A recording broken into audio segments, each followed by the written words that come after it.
We are live, ladies and gentlemen. Welcome in to the PAPASMURF show and Mike show, Livestream Hangouts. Love these joint Livestream Hangouts, guys. How's everybody doing? Let me get set up over here on my tablet.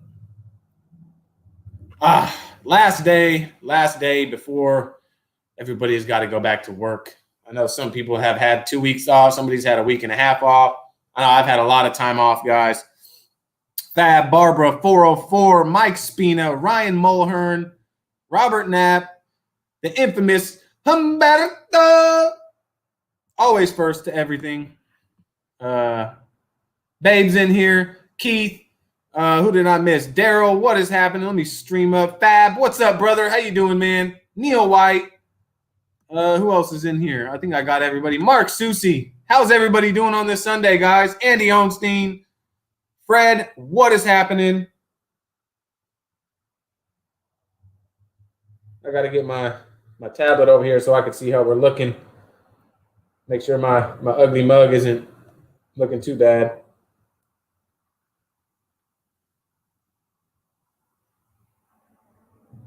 All right, I'm going to go ahead and bump this up.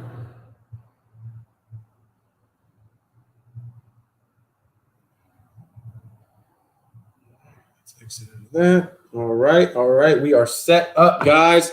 Can I get a audio and visual check? Brenton L, what's up, guys? This is my new laptop, guys. I got a new laptop, so hopefully the picture's a little bit better, audio maybe a little bit better, so let me know.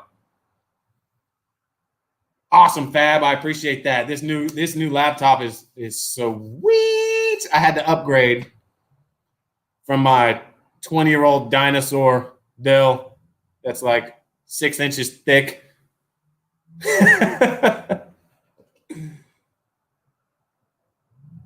Thank you, 404.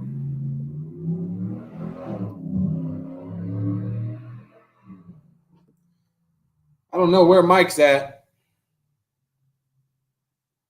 I'm waiting for him to get in the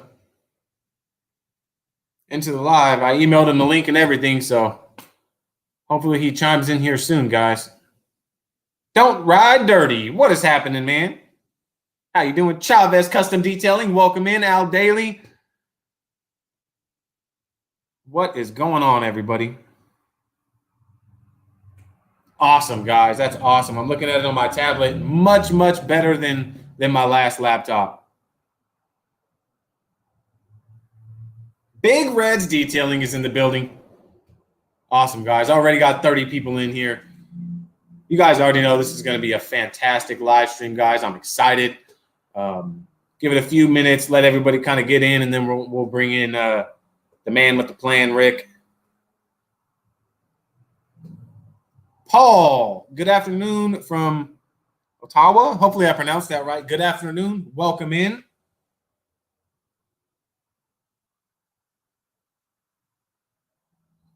Fab, Def Polishing was going to try out this stuff called Rapid Tack Adhesive Remover. That sounds heavy duty. FAB Automotive Detailing. Yes, sir.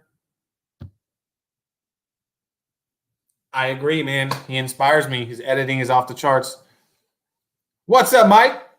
What's up, brother? I texted you. I sent you the link. Are you joining in this one or what, man?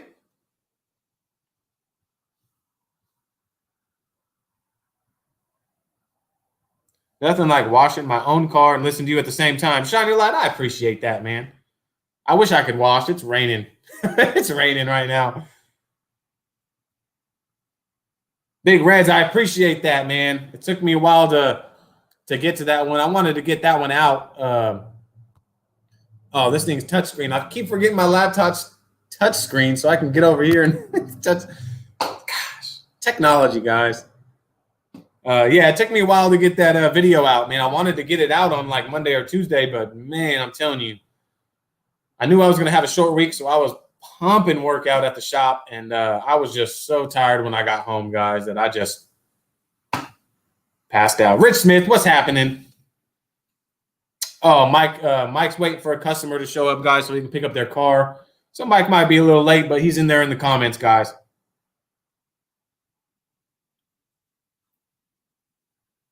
Whoo, Andy said, I got 3 inches of snow. Whoo, I love the snow, but I don't think I could live in it, guys. I don't think I can.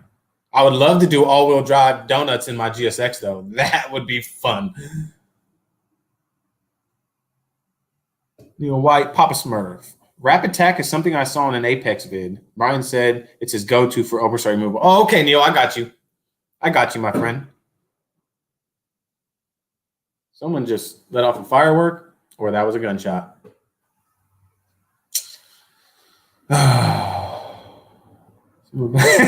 Someone put out an ABB on Gislinger. Where is Big Gislinger? I laugh every time I say that.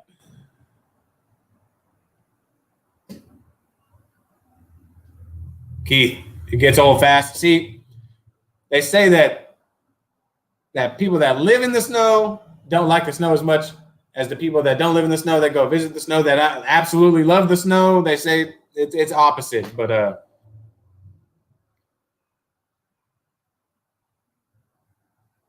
there's absolutely no. You mean you didn't get my cheese platter I sent over? Gosh darn it.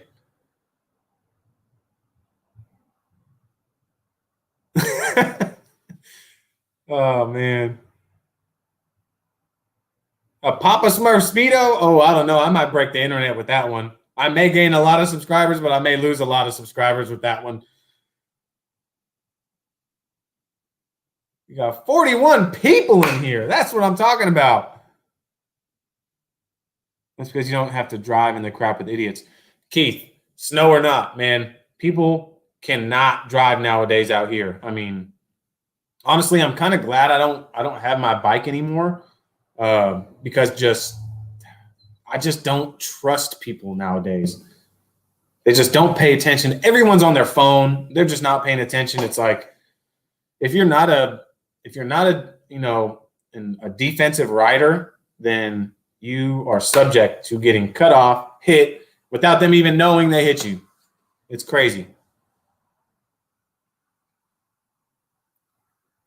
So I'll bring in the guests here in about 2 minutes. At the 10-minute mark, we'll bring in the guests and we'll get this awesome live stream started, guys. Is the audio? Can you guys hear me better than my previous live streams? Papa, move from Cowley to, and you'll hate snow and everything about it.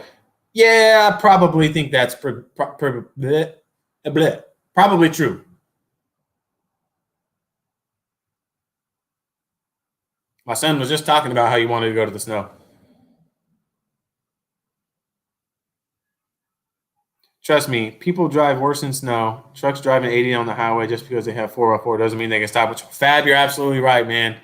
That would be crazy. I mean, you see all those videos where like the pileups and stuff with people on the freeways just. You think you can go 80 miles an hour in the snow? Yeah. The lie detector determined that was a lie. Okay, we got Mike in here backstage as well. That's awesome. Audio's great. Perfect. Thank you, guys. Thank you, guys.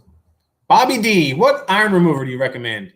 Okay, I can recommend this, but I will say, I think Fab's already laughing because I think he knows the answer to this one. Malco Iron Blaster. I'll show you right here. This is probably the strongest iron remover I've ever used. Malco Iron Blaster. Do not open this in the house or anywhere near the house. If you open it, I can already smell it just by picking up the bottle. Oh, it reeks. It absolutely reeks. It works really good, though. The best one I've used. If not, the Geon Iron works very good.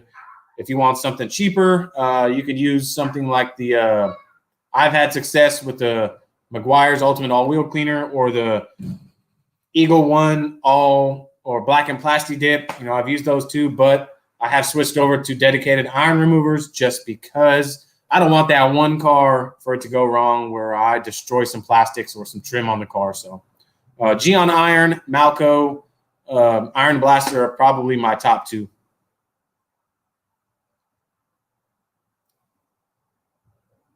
Smurf, No venison tacos for us tonight. Made meatballs with thought out last night. Audio is fine. Perfect. No tacos. I actually had a breakfast burrito this morning. It was awesome. We had tacos the night before last, and they were so good for no reason. Just so good. Quick tacos.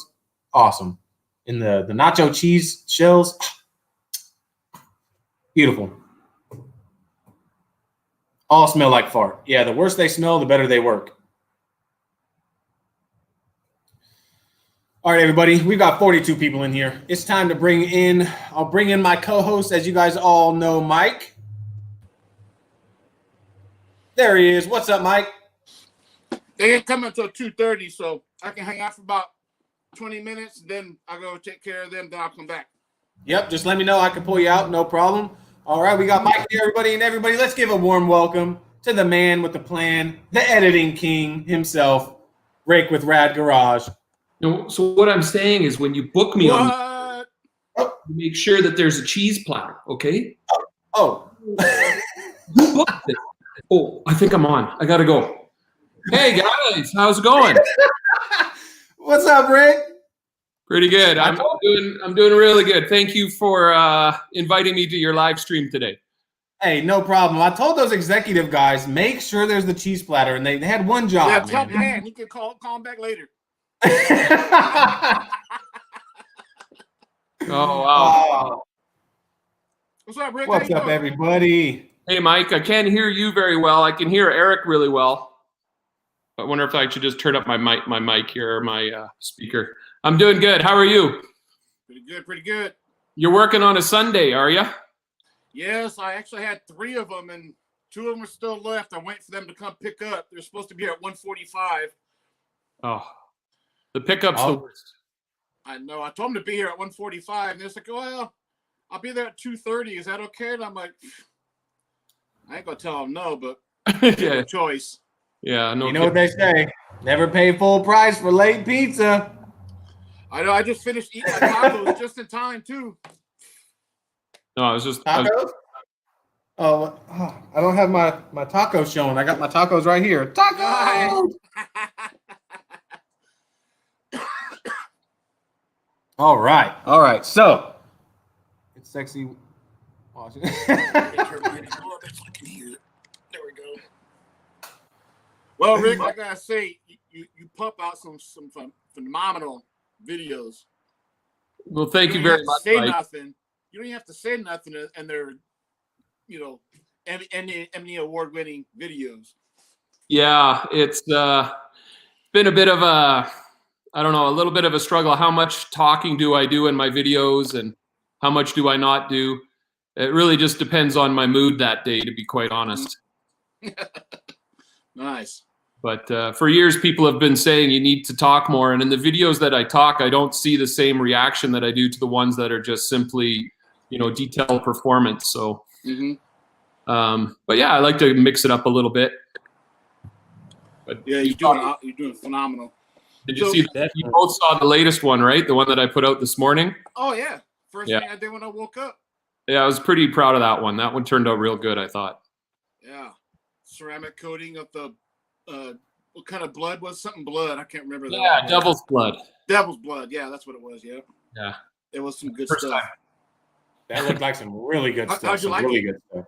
I really liked it. I was talking to Eric before this live stream went live, and that company, Fireball, is turning out incredible products, but also their packaging is just first rate. It's got a real classy feel to it that, it's from South Korea. And in fact, I lived in South Korea for 4 years back in the early 2000s. And when the South Koreans want to put out quality, they can. And I think Fireball is doing a great job. I'm looking forward to trying more of their lineup. Definitely. Yeah. I want to try that. Fab wants to know how much you charge to edit videos. He's asking for a friend. Eric wants to know. Well, everything's negotiable. Everything. Make sure you have the cheese plate, though. Yeah. My question is, you're going to have me on your show. I need a cheese plate and water, at least water. How do you get some of those shots so freaking great? You're like this far away and you got a nice little slow motion going along, but yeah, you're still cleaning. I mean, are you eye-hand coordinated to get a camera and a hand going at the same time? Well, you know what I got to do is at some point I should put an outtakes video together of all the times things go wrong and you hear me swearing and cameras are crashing on the ground and I'm tripping over my hose. But, you know, that's the magic of editing. You can make everything look perfect, even though we all know there's no such thing as a detail that goes perfectly. Oh, there's no such thing in the books, man. I'll tell you that. You have to make a video every once in a while of clips that didn't make the that would be funny. Cool. Yeah, maybe I'll do that. That'd be hilarious. Yeah, that would be. Yeah, but it's been something that I've progressively gotten better at over the years. Been at it for probably 6 or 7 years now, making videos the way I do. Awesome. So, what program what software do you use? So I'm using iMovie, and it's for beginners, but I feel like I've got so much experience with iMovie, I can get a lot out of it. I recently took the 90-day trial with the Final Cut Pro, and I've been playing around with that a little bit, but I might just stick with iMovie. It's something I know really well. I wish it had a few more options as far as titles go, but that's something I can work on. I could bring them in from another program, but yeah, just using iMovie. That's good. That's awesome. So I'm going to get this thing kicked off with the first question that I always love to ask people. So, RAD Garage, where did it start? And what was your reasoning other than passion for car detailing, which we all know you have? Where did RAD Garage start, and how did you come across saying, hey, you know what? I'm going to make a channel. I'm going to call it RAD Garage, and it's going to be successful, because it is. Okay, so do you have about 2 hours here? That's well, I did place the order for the cheese plates, so I think we're good. Yeah, so the name itself came about because I started a build thread for my garage on garagejournal.com back in like 2012, and you have to title your thread. So at that point, I had 2 cars, but and I had an Audi theme in my garage, so I called it Rick's Audi Double. And I had someone on Fiverr made me a logo, and they just took the 3 letters Rick's Audi Double, turned it into RAD, and I thought that's a lot easier to say and gave me some ideas for my future logo. So it sort of developed from Rick's Audi Double on the garagejournal.com to maybe 3 or 4, maybe 5 years ago, I just started calling it RAD Garage. Oh, okay. That's awesome. And that's the name, but really it's all this is. It's not a business. A lot of people think it's a business. It's really just my personal garage that has gained a bit of notoriety through the internet.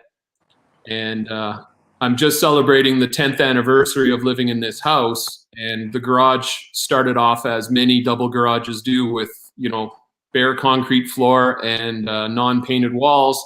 And over those 10 years, things have developed into a pretty sweet detailing theater. Eric's got proof of that. It's definitely sweet. Yeah, I mean, my garage just came a long way. I mean, it ain't nowhere near that, but everybody's got goals in mind, and they have what they envision their garage to look like. I'll be there one day. Enjoy the process. That's what I say. I had no vision that things would ever get to where they are. It's just sort of one step at a time, and then it just starts to snowball. Yep. And here I am talking to you guys. Because you work full time, right?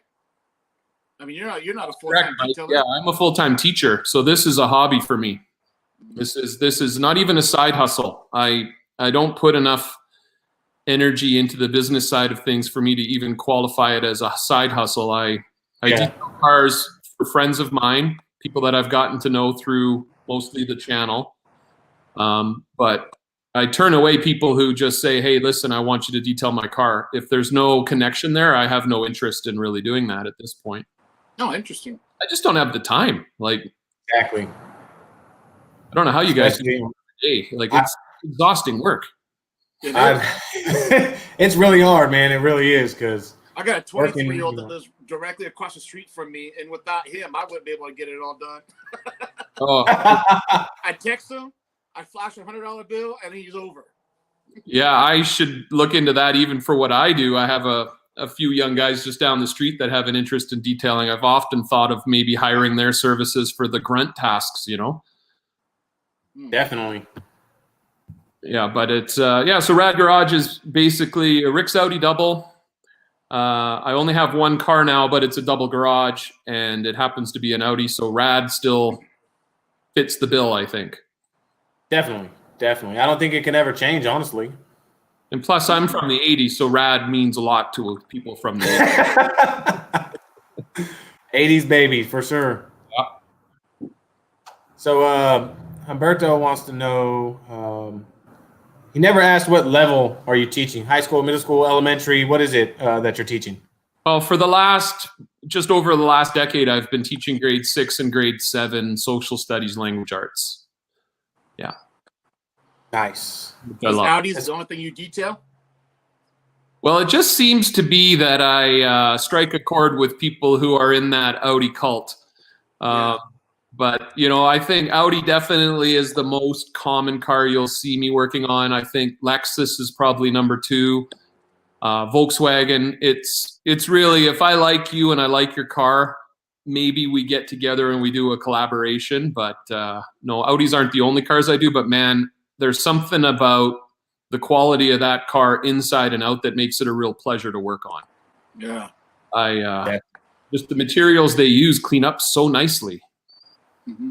Yeah, I won't say what manufacturer made a car. I vacuumed a car a couple of years ago, and the carpet was like Velcro. I couldn't get even just the tiniest little bits of dirt out of it. I was like, get this car out of here. I want it. Yeah, they suck. But yeah, I like working on Audis. Neil wants to know, since you're an Audi savant, are you going to purchase an Audi Avant wagon? Oh, man. Every time I work on another beautiful Audi, I think this is the one I want to add to another one comes along. Here's the thing. I love the older Audis that are affordable, but I'm a sucker for the new technology and the new gimmicks and things in cars. So I'll probably just twiddle my thumbs for a few more years, but I would love to get an Avant at some point. Maybe an S4 Avant.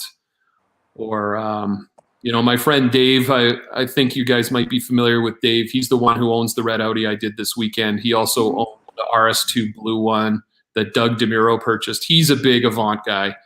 And he had an RS6 Avant that he recently sold to his neighbor. And I kind of kicked myself because I would have loved to have one of those. That's, there's a lot of dream cars that I've got my eye on, but we'll see. What's next for the garage? Sorry, say it again. What's next for the garage? Like my next car? No. Like your garage has been under construction. Oh, you okay. New lights. You repainted. You did a drain. Yeah, I definitely need to get a wall-mounted pressure washer. That's been something I've been kicking down the curb for about a year or two, but I just can't figure out which one to pull the trigger on because, as you guys know, they're pretty expensive. And if I get one I don't love, I'm going to be regretting that. So for now, I'm just using my Cobalt Lowe's pressure washer. Struggling with the cord coiling up on me, but I'd love to get a wall-mounted pressure washer. And at that point, there's nothing really big I see needing. Those are famous last words, obviously. Yeah. Hey, Mike, can you move closer to the thing? Or turn your mic up? Yeah, I'll try to sit like this until I come back. Until I have to leave. Yeah, it's just you're kind of faint in the background. It seems like you're a little far from the mic. Yeah, because I think probably because my garage is open and I'm waiting for these people to show up. It'll probably sound better once I get to close the garage door and talk normal. Yep, that's better. That's even much better. Very good. So he said, Gully says you got an R8 on order. So I don't know exactly who this Gully guy is, but he's been internet stalking me for about 5 years. I think his real name's Sean, and he's from somewhere in central Canada, but he's certainly got a vision of me that is not accurate. Actually, Sean and I are really good buddies, and I'll tell you what: if I know one thing, he knows 10 things to each thing I know. He's one smart cookie, and when it comes to the detailing world, he just needs to get more social media presence so people could so it's connect with him. From Rick's. Oh yeah, what's his Instagram? Gully's Garage. Let me put that right here so people can go show him some love. In his garage, man, we had plans of me going out there and filming and doing a video, and then COVID hit, obviously last March, and it's still something we're gonna do. He doesn't think I'm being sincere, but I am. Does he have a YouTube channel too, or no? He does, but it's it's tough with YouTube. You start off, your first few videos get 100 views, and you sort of think, what's the point? I put in all this time. And I want to encourage Sean and others to like keep going for it. Just keep pumping out the content. Don't worry about it not being the best out there. You got to start somewhere, right? My first videos are absolutely horrendous. I had to take them down a few years ago because they were just embarrassing. But it builds you up. So yeah, check out Ollie's Garage. He's got an amazing. His double garage is very big. Like it's probably definitely, guys. Yeah, we go check them out. I mean, you don't even want to see my first videos. I didn't even have an editing software. I was doing everything in one take. I was like 3 minutes in. Oh crap! Restart. Dang it! Yeah, everybody starts somewhere. Last Thursday on the 31st. That was my 1 year on YouTube. And the other day I was looking back there and I was like, what in the hell? Some of that shit I was doing was garbage. But I mean, some of it still kind of is, but still working on it. I mean. Yeah. It's crazy. Yeah. Well, I think as detailers, whether you're professional or a hobbyist like me, you do have perfection as your ultimate goal, not just in your detailing, but also the content you put out there. So that can sometimes, I think, stifle us. But don't let it. Don't let it. So Brent Nell wants to know, what brand of car do you find has the best paint? I'm going to guess Audi. Yeah, I've had some Audis that have been great to work on, and I've had others that are really like this red Misano RS5 that I've had in a couple of times. Some parts of that car, the paint is so hard you can't do anything unless you get really aggressive. But then if you touch the car when it has a little bit of dirt on it, it leaves a fingerprint scratch. So I'm like, the paint's sort of like schizophrenic almost. So yeah, some Audis are great. Some Lexuses have been great. I haven't really met a car whose paint I've hated. I think the Daytona Gray paint by Audi is by far my favorite to work on. And that's what I happen to have on my SQ5. And I've worked on a few others. It's just the right amount of clear coat, and it's just the right amount of hardness, stiffness, I guess. That's probably my favorite paint. To be specific, Daytona Gray Pearl by Audi. It's been around for about 20, 25 years. Awesome. It's a great gray for sure. Yeah, as far as grays go, it's a pretty dynamic version. Ryan Mulhern wants to know, do you still have a partnership with Adams Polishes? Yeah, so I've never really had a formal partnership with Adams. I've had a friendship with a few of the guys that work there. And yeah, we're still friends. But I've now, I think, just decided that it probably limits my growth as a detailer if I stick exclusively with one product line. So I can see behind you, Mike, you've got one of every product from every company that there is. And Eric, you're not much different. So I got everything. I don't want to go on that slippery slope. I don't want to have too many things, but Adams is definitely a good company for a hobbyist who just enjoys the process. But there's other products too that I'm adding in now, but they will always be near and dear to my heart because they treated me very, very generously over the years. And yeah, good question. Thank you for that. Perfect. So I've always wanted to know, I'm sorry, Mike, to cut you off. You're the only one I know that likes the bubbly IK. What's the deal behind the bubbly? How do you get the bubbly? That happened so by accident, right? That's supposed to be just your regular continuous sprayer. But I bought the foaming IK sprayer, And I think like a lot of people out there, I had problems getting it to foam up. So it just sits on a shelf now. I haven't touched it for about a year. So then I put some Adams wheel and tire cleaner in the 1.5 the blue lid one, pumped it up, and this crazy bubbles came out, and I was like, oh, that's weird. But I like it. And I noticed that. Like halfway between just liquid and foam. It's like airy, bubbly, almost foam. But but it does it. It lathers up real quick, and it's working for me really good. I don't see myself changing that up. Hey, if it ain't broke, don't fix it, right? That's right. Yeah. That's cool. What's your Neil White wants to know, what's your favorite Adams product? Yeah, so wheel and tire cleaner, that all-in-one. I'm really enjoying that. I can use it straight, or I can dilute it depending on what I want to do as far as strength.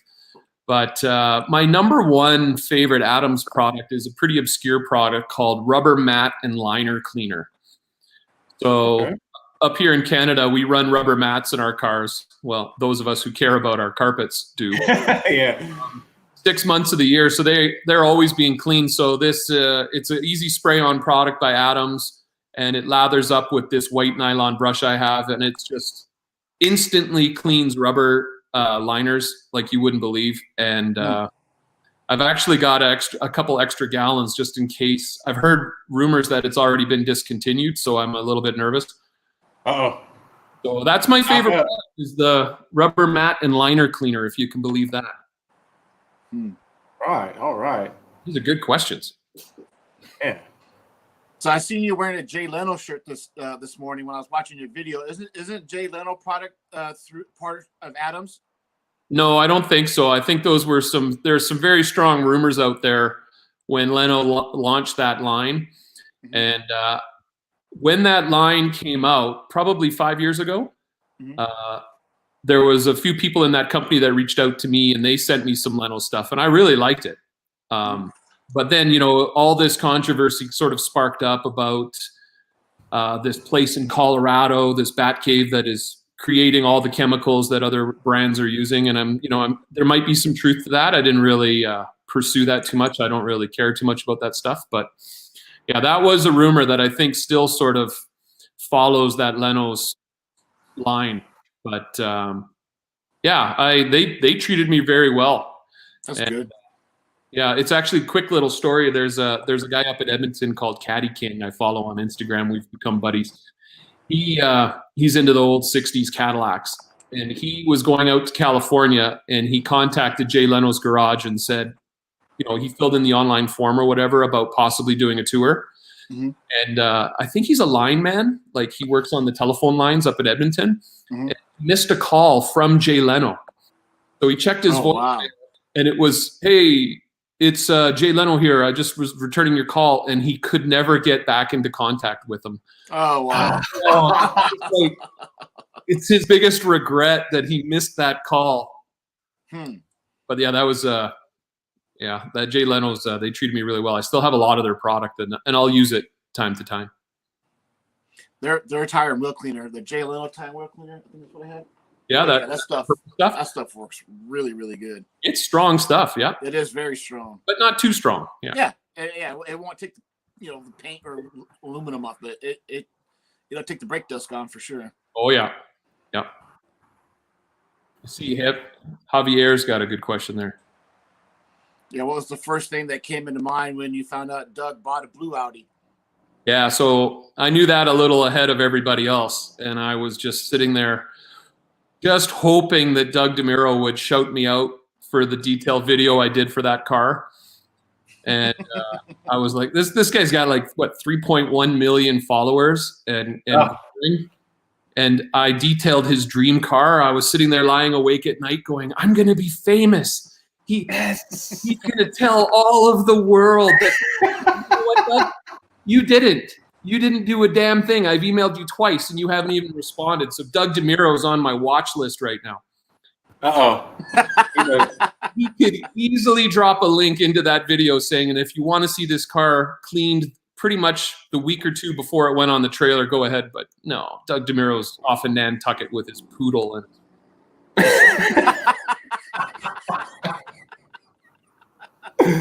Oh man, 50 people. That's what I'm talking about, guys. Smash that thumbs up for us. Because we got the famous Rick in here. I know, right? It's one rad live stream. Definitely a rad live stream. Yeah, this is fun. All right, Big Reds has a question. What got you into detailing? What triggered the addiction? Yeah, so Definitely has an addiction. yeah, I've found basically if I have a hobby, it grows to an addiction. Doesn't matter what the hobby is. And my new hobby is detailing. I shouldn't say new, for about the last 10 years. But even when I was a kid and I got a car, I could never afford the fast car. I could never afford the powerful car or the luxurious car. So I had like bread getters. So the only thing that I could control, I think, was how clean my car was. So that's where that seed got planted. I was like, well, if I'm going to compete in this competitive teenage world, I'm going to have the cleanest car. So I used to, we have a store in Canada called Canadian Tire. I believe I got that name wrong. And they've got a huge wall of car cleaning products. You know, most of them are like lower level, you know, Armor All and everything. But it got me through my early years, and it really planted that seed. And then my wife and I lived overseas for almost 12 years, and we didn't really have a car. So I kind of took on different hobbies and everything. But when I returned to Canada in 2008, I was like, I'm going to get a nice car. And this time I got a powerful car and a luxurious car, and I kept it clean. So, and then it's just sort of, and then I found like the internet just unbelievable, right? You're just like, one day, I wonder if they sell detailing products on the internet. Oh, they do. So, and there's forums for us addicts so that we can all be together and help each other with our addictions. So, yeah, I just started about when I was 18 years old, and I had a Plymouth Horizon. I was like, I'm gonna be the guy who has the cleanest car on the block. Oh yeah, I think it starts out almost the same way for all of us as well. High school, ooh, it's Friday night. I got to get the car clean. I got to make it look shinier than any other car out there when I go out there, so everybody looks at me. Can you kick me out for a few minutes? Oh yeah, I got you, Mike. Thank you, because I think my customers are here. All right, cool. Thanks. See you in a bit. All right. Woo, now I got my big ugly mug front and center too. Yeah, so it's funny. When I was in high school, it wasn't just the outside of the car that I had to keep clean. I had to keep my interior clean. Back then, people used to love piling in whoever was driving, and I had like one passenger rule in my car. You could only nobody in the back seat. I wasn't very popular, actually. Now that I think back, it's like, who wants to ride with Rick? Not me. Not too many rules. Like what? No eating. Clean your shoes. You got to put bags on your feet. Come on, guys. You got to keep it clean. Yeah, pretty much. Yeah. Only car. I was the same way. Even though I had back seats, I would never really ride with back passengers if I didn't have to. Because for one, the more weight, the slower you were when you raced. So I was like, I can't have backseat passengers. Exactly. Oh, let's see. So Keith wants to know, what's your opinion on graphene? Have you tested any yet? Is he asking me or is he asking you? He's asking me to ask you, but I just kind of, I'm the middleman, I guess. Okay. So I have used graphene myself once. I used the Ethos graphene. And there's a company in Canada. They're actually headquartered right here in Calgary. They make a graphene, and they came to my garage to help with a project in the summer, but I have yet to use it. And I know it's like the most controversial thing to ever hit the detailing world. And I could care less whether it's the next wonder product. It's another product that some people have been gracious enough to lend me. Well, not lend, but give me. So I'm gonna play around with it, and I've been planning on using it on my own car for a while here, but I just can't find the time because I need to polish off what's left of the ceramic coating that's on there now. But yeah, like, is it the next big thing? I don't know. I just don't know why everybody's just so quick to like Bash it. There probably is some truth to, like, I don't know. I until the truth is known, I don't understand why people are so hell bent on saying, I know for certain it's just ceramic coating with a little graphite powder. And it's like, if it was that easy, everybody like you and me would be doing it. But yeah, I've talked extensively with the team at Auto Shield Canada. This isn't a commercial for them, but they're good. They're good guys. And it seems like it's a little more involved than just sprinkling in some graphite from a pencil into an existing ceramic coating. But all you guys who know more about science than all the people put together, you can continue getting all worked up about it. Exactly. Like I don't know much about it. Like you said, it's too early for people to already just completely exclude it. You know what I mean? It's like, to me, I mean, honestly, I don't really care what's in a product. I care if it works. That's all I care. Do I get results and does it work? And I've run, I think, 3 or 4 different ceramic coatings through 1 or 2 Canadian winters, and they all degrade. Like, I'll never get a 5-year longevity out of a ceramic coating, but will this graphene? I'm interested, but it's already, here we are into January, and I haven't had the time to put it on. So now I'm sort of, do I wait? Sorry, my allergies are kicking up. Oh no, that's all right. Yeah, I'll try it out, see what it's like. If it's the same as ceramic coating, then it's the same as ceramic coating. Like, yeah, it is what it is, right? Yeah, but man, people are getting worked up about that. I can tell you, it's holding up like day one on the Corolla. I put it on the Ethos Graphene Matrix, and it's 6 months in right now. It's just day one. I mean, and that's only one. I only put one coat.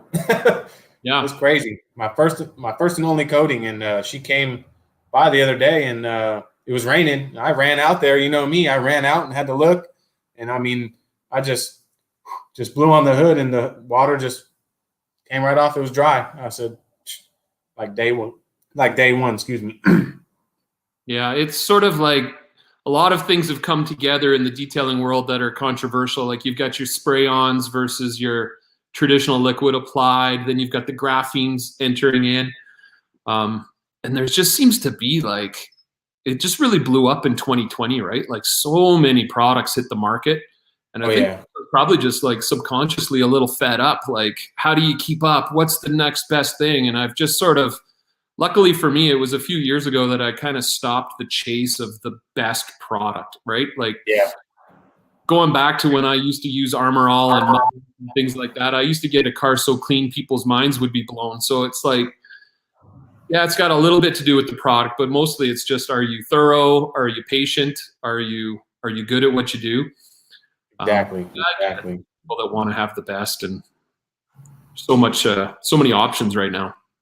There is. There's too many. Like you said, there's not one best product. And like, I do a lot of product reviews, and I love a lot of products that I use, and I say they're awesome. And it's like, I'm not saying, hey, go buy this. This is the best. I'm just saying, hey, you might have, Joe Schmo over here that loves this product, and Joe Schmo over here that loves this product. And you know what? They're going to get the same results. Yeah. One just enjoys this product more than the other product. And that's not saying, oh, this product sucks. It's just, there's so many great products. Why try to bash one because you feel one's better than the other? It's like, come on. I mean, yeah, I get a lot of feedback about, I saw you were using that Adams product, or you're using this Adams product, or that product. Try this, try that. And it's sort of like, I kind of want to move away from having 5 or 6 of the same product from different companies. It just creates like too much clutter. It's kind of why I wanted to go to Adams a while back and just have like one line. And for a while, it was kind of nice just having one streamlined collection of products. But then, then you start getting the itch to try something new. But I got that itch bad sometimes. And sometimes I use a product once, and it's like it sits there. And it's like, I don't detail enough to have, all these products to use, which is like I was saying, like, I've been telling companies lately, like, I can't take any more. Like, and I just recently had, Exoforma sent me a whole bunch of stuff, and I'm grateful, but I had to tell them, hey, it may be a while before I get to these, you know, and they were awesome. They said, hey, we don't expect any videos and reviews and stuff. We just want your feedback whenever you get to them, whenever you can. I said, hey, all right, that's cool. You know, I can't detail every weekend. I work, you know, 6 days a week on our shop. You know, it's, you know, family, you know, on Sundays, my only days off. So it's like, sometimes it's really hard to even get to detailing. So it's like, hey. Yeah, exactly. And then sometimes I'll be halfway through watching my own car and I forgot that soap that Lithium sent me. Yep. Yeah, so Which I want to try really bad. I really want to try it. Yeah, like you're familiar with my channel and you know that I don't really do reviews. I don't do comparisons. I just sort of like, here's me doing my thing.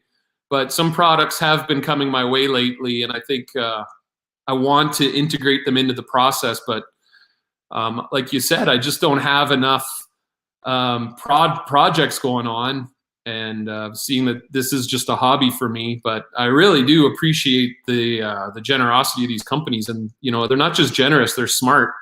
They know that guys like you and me, we don't have millions of followers like Doug DeMuro, but Pause. we have a few, and they like to see what products we're using. So they're and you know, we're cheap. They don't have to pay us. They just send us a box and we get all happy.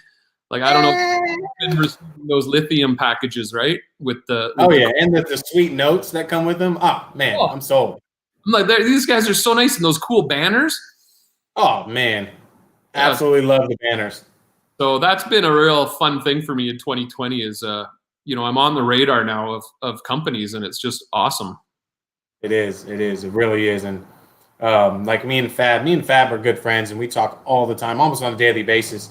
And every time we get something, it's like, it's just really cool these companies think of us, and they reach out and they say, hey, we've got this stuff. We would love for you to try it. By the way, you know, here's a cool banner to go along with it, or we're going to throw like 4 extra products that we didn't even tell you. We're going to send you in the box just because we want to. And it's like, it's really cool of the companies to do that and recognize us for that. Yeah, and I really appreciate the companies that have reached out to me. It's been about 3 or 4. There's no strings attached. Like you were saying, they just, if you can use them, great. If not, if they just want feedback, right? Like, did you like it? And but then I always feel guilty that I don't, you know, sometimes my feedback is, yeah, it was really good. I don't have the scientific background that a lot of reviewers have, where the chemical composition and the ions, and it smelled good and it worked. That's I think you're about 3 molecules short on the south end of the atomic controversy. I don't know. It's like when you watch a chef show and they go into all this detail about this sandwich they made, and I'm just, it's bread and there's stuff in the middle. I don't have like it's the turkey sandwich. What do you mean? Turkey and bread. Oh, that's hilarious. I see someone there is mentioning that they like griots. Griots is probably the line that I'd give the most respect to for turning me on to detailing. The day I typed into the internet detailing products, I think the Griots website came up, and you know, they had such a easy to comprehend lineup that a beginner like me was able to learn a lot about the different products and how they all worked, and their systems were easy to follow. So Griots will always have a special spot for me as well. Oh, look at that guy. Oh, whoa, he's back. Oh, look at that shirt. Where'd you get that? Out of my dryer. So you weren't waiting on a customer. You were waiting for your shirt to dry. I told my wife this morning, don't touch the shirt unless it can be cleaned and dried by 2. That's hilarious. Put some cologne on it and wore it again. That looks sorry, good. Did you text me, Mike? I'm sorry. No, I was about to, but I didn't. Oh, okay. I saw you down there. I said, oh, crap. How long has he been hanging down in there? Probably sitting there like, come on, guys, bring me in. No. And then to top it off, you know, I use Square, and my freaking thing died, so I had to manually punch in their credit cards. I was like, fuck. Of course. So what I miss? Anything exciting? No. Nah, not really. We just sat here in silence till you returned. Oh, that's perfect. Nobody said a word. Not one comment. Nothing. We basically brought up the graphene controversy, Mike. Yeah. Oh, yeah. What is your opinion on it? I'm undecided. And that's kind of my nature. I don't think I'm smart enough to understand what it is. Mm-hmm.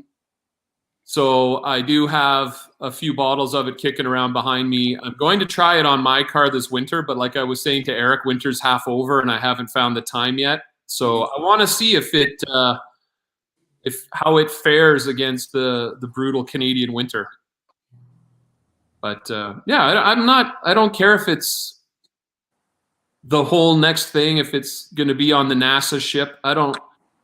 That's not what appeals to me about detailing. As you know from my channel, it's detailing is what I like to do.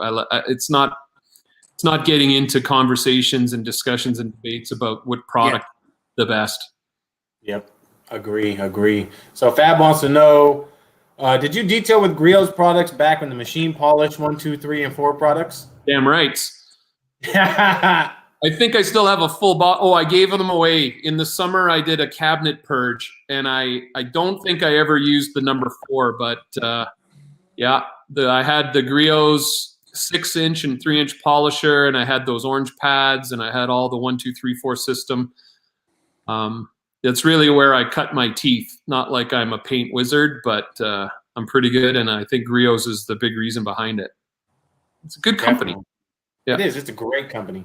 The thing that they turned me off a little bit, though, because like I was pretty naive. I thought I could just email people and ask for a sticker or a decal or something like that. And I reached out to Griot's, and they kind of gave me this cold shoulder. And I sent them a picture of my garage, which featured a lot of Griot's. And I was sort of surprised that they would give me the cold shoulder. Like they didn't even get back to me.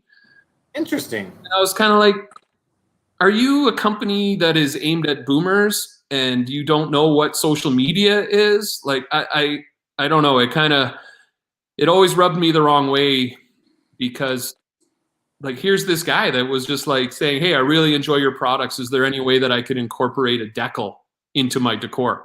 Like any company today would be so smart just to send for sure.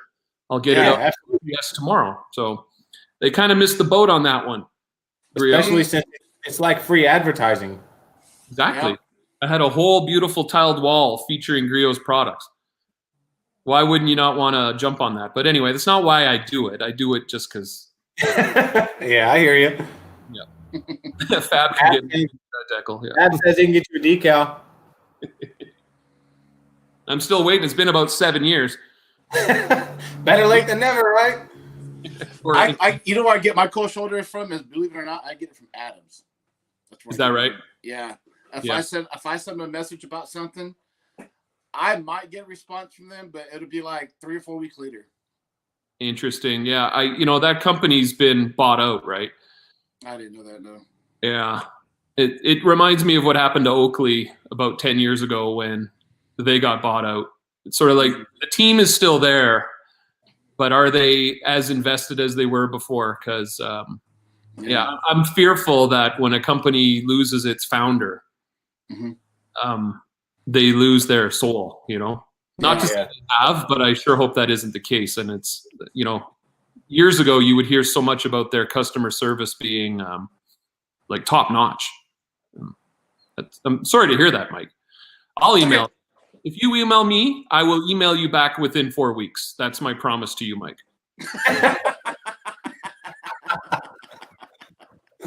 Hey, for a while there, my Gmail was full, and it kept telling me your Gmail's full. I go and I said, I don't have that many emails, and it turns out it was my freaking Google Photos.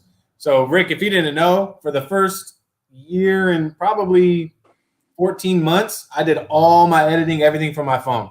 Unbelievable. It's amazing what a phone can do. Seriously. So I would just pop my SD card in my phone and edit everything on my phone. And I didn't know that every time I put the SD card in, it was backing up all those videos to my freaking Google Photos. Oh, wow. So I'm like, how am I maxed out on storage? So I started going through. I was like, all my videos from YouTube were on there. I mean, hours of videos. I'm like, oh, well, that's probably why. Went ahead and cleared everything, and I got my email back. Woohoo! Oh, Yeah, there. I have terabytes of video that I don't know what I'm saving for. I should get a How long? at some point. How long have you had the website for? What's that? How long have you had the website for? Probably 2014. I put a website together because the build thread that I had on GarageJournal.com, which got quite a lot of attention, I was answering the same questions over and over and over again, which I didn't mind, but it was just sort of wasting my time. So I put it all on a website there, and that's just been a little passion project I work a little bit on each month. What's your website? It's called radgarage.ca. You linked it. You linked it on. Yeah, the link's in the description. It's in the description. I'm going to put it in a banner just in case people can. Yeah, I've got pages there. Like, I'll keep it up to date. Like, I put a new page on there explaining my drainage system. Mm-hmm. You know, there's pages for each sort of aspect that I think people would be interested in. It doesn't get a ton of action, and it's not a monetized site at all. It's just there sort of as inspiration and for anyone who wants to take their double garage to whatever level they want to take it to. There's some good information on there. A lot of the story behind it. Definitely. So Fab's uncle runs the bottling and distribution over at the Griot's plant in Indiana. So we've got an insider over there. It's too late. I don't want your decal anymore. I got lots of other decals now. Robert, Griot. I'm making a list. He's checking it twice. Doug DeMiro, shouting me out. That's funny. That was like the Corvair I just did. I was hoping he would shout me out and, you know, show me some love. And he's been posting these pictures of it looking just like a diamond. And I'm like, he doesn't shout you out? Man, come on, man. That's why I'm glad I'm not in the business of detailing, because if I, as a hobbyist, did that to that guy's car and he didn't shout me out, he's done. He's right underneath Doug DeMiro. Doug DeMiro. That's hilarious. Yeah, I was kind of disappointed, to be honest. And I didn't want to take that. Like, I only do it as a side hobby too, and friends and family and stuff like that. And I was like, man, I haven't made a video. I was like, I need to do something. I had that itch to polish something. I was like, It's like, all right, I'm going to take it. And I'm glad I did because it turned out awesome. But, man, I just wish you would have shown a little bit of love. I only advertise on the Nextdoor website. That's the only place I advertise. And I just do it through the community feed. I just randomly post every once in a while.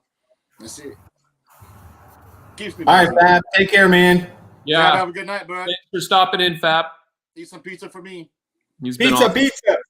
You've been a good supporter of me. Thank you.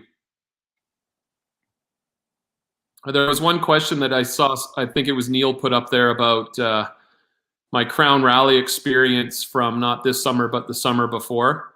Yeah, how was the Crown Rally? Yeah, that's what he said. That was insane. I have never been as uncomfortable and excited at the same time as I was for those 3 days. In fact, I put a page on my website about my experience, and I made 3 videos, but like I came back from that and I would drive to the grocery store basically drifting down the avenue. Like the horsepower and adrenaline for those 3 days. And oh man, I don't think it again, but it was. I'm glad I did it once in my life, something like that. What is the Crown Rally? Fill me in. I'm not. Okay, so take 100 petrol heads with anything from a Lamborghini down to maybe a Ford Focus RS. Slap some stickers on them and say, "Let's go from Chicago to Tail of the Dragon." I don't know where that is. South Carolina, Tennessee, somewhere. As fast as we can.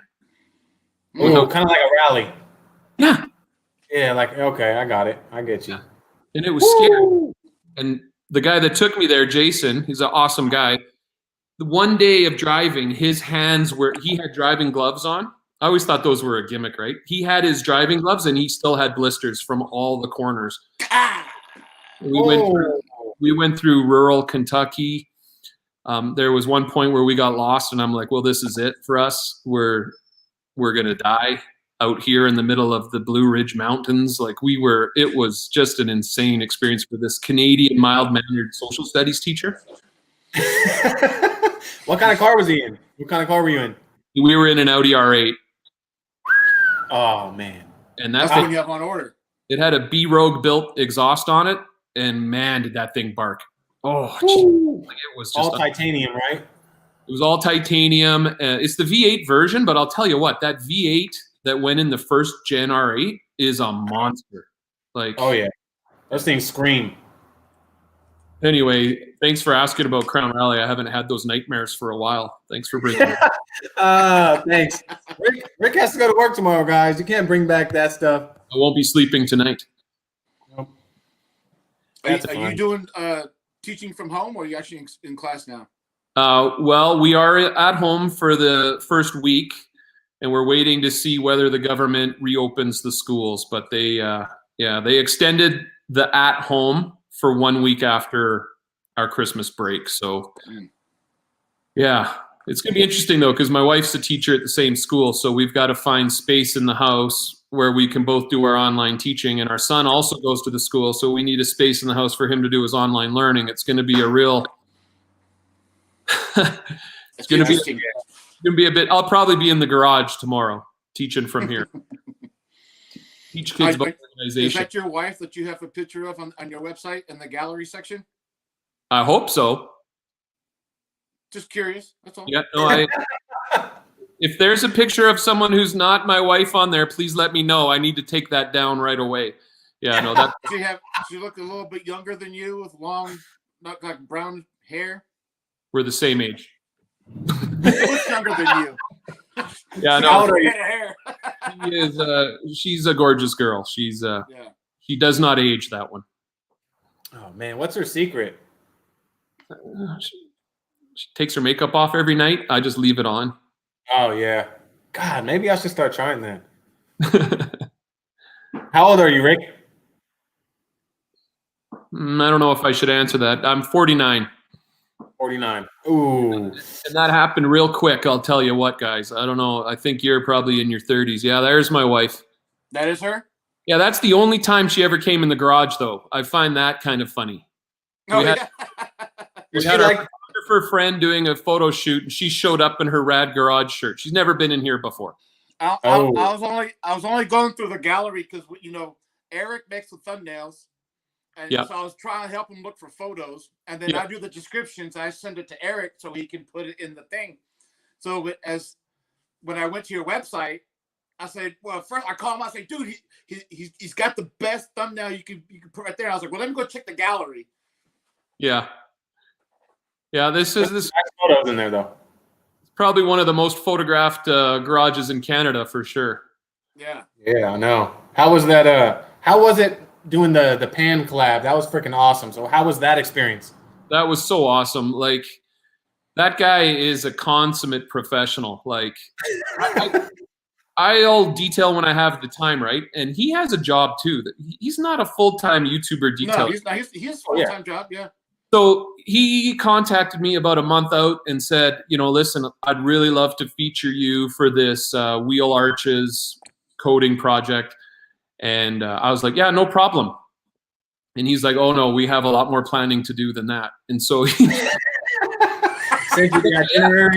yeah, for sure. I heard from another guy he collaborated with. He just left to eat dinner. That Pan is a perfectionist. Yeah, I would definitely say so. And, it shows. His content is perfect. Yeah. And he's so scheduled. Like, of everything that I took away from our collaboration, I think it was his approach that really struck me. He's so professional. Like, he's got things planned so far in advance. And I've never really done that. And part of that's because I want to keep it a hobby, right? But yeah, I'm starting to think, what if I had a project every month, and instead of just letting them come when they come and then having 3 months where I don't do anything, it'll definitely help grow my channel and gain me some more exposure. So, and he's just so kind. Like, he's so complimentary when he doesn't need to be. Like if I had the subscribers he had, I would be hard to get along with. I would be so full of myself. Like, I'll be honest, guys. I didn't even really want to do this at 25.6. No, I'm just kidding. For these small little channels, huh? Some guy, what is it? So complimentary, and yeah, no, he's a good guy. He gets a little bit of a hard time from some people out there who just don't know the guy, and they just want to believe what they want to believe. Exactly. I mean, he helped me out a lot. Shoot, I wasn't even to 1,000 subscribers, and he, through FAB, I was fortunate enough to be a moderator in his first live stream, and literally he gave me one shout out. Boom, that day was like 300 subscribers. I'm like, whoa, thank you. Like, he's got some pull. Yeah, he's a good guy. It is amazing that there's guys like that, and then there's guys like Doug DeMiro with 3.1 million. I'm just kidding. Oh, that's hilarious. It was funny. One of the comments when Pan and I did that collaboration, I really enjoyed seeing all of his viewers' comments, right? Like he had hundreds of comments within a few hours.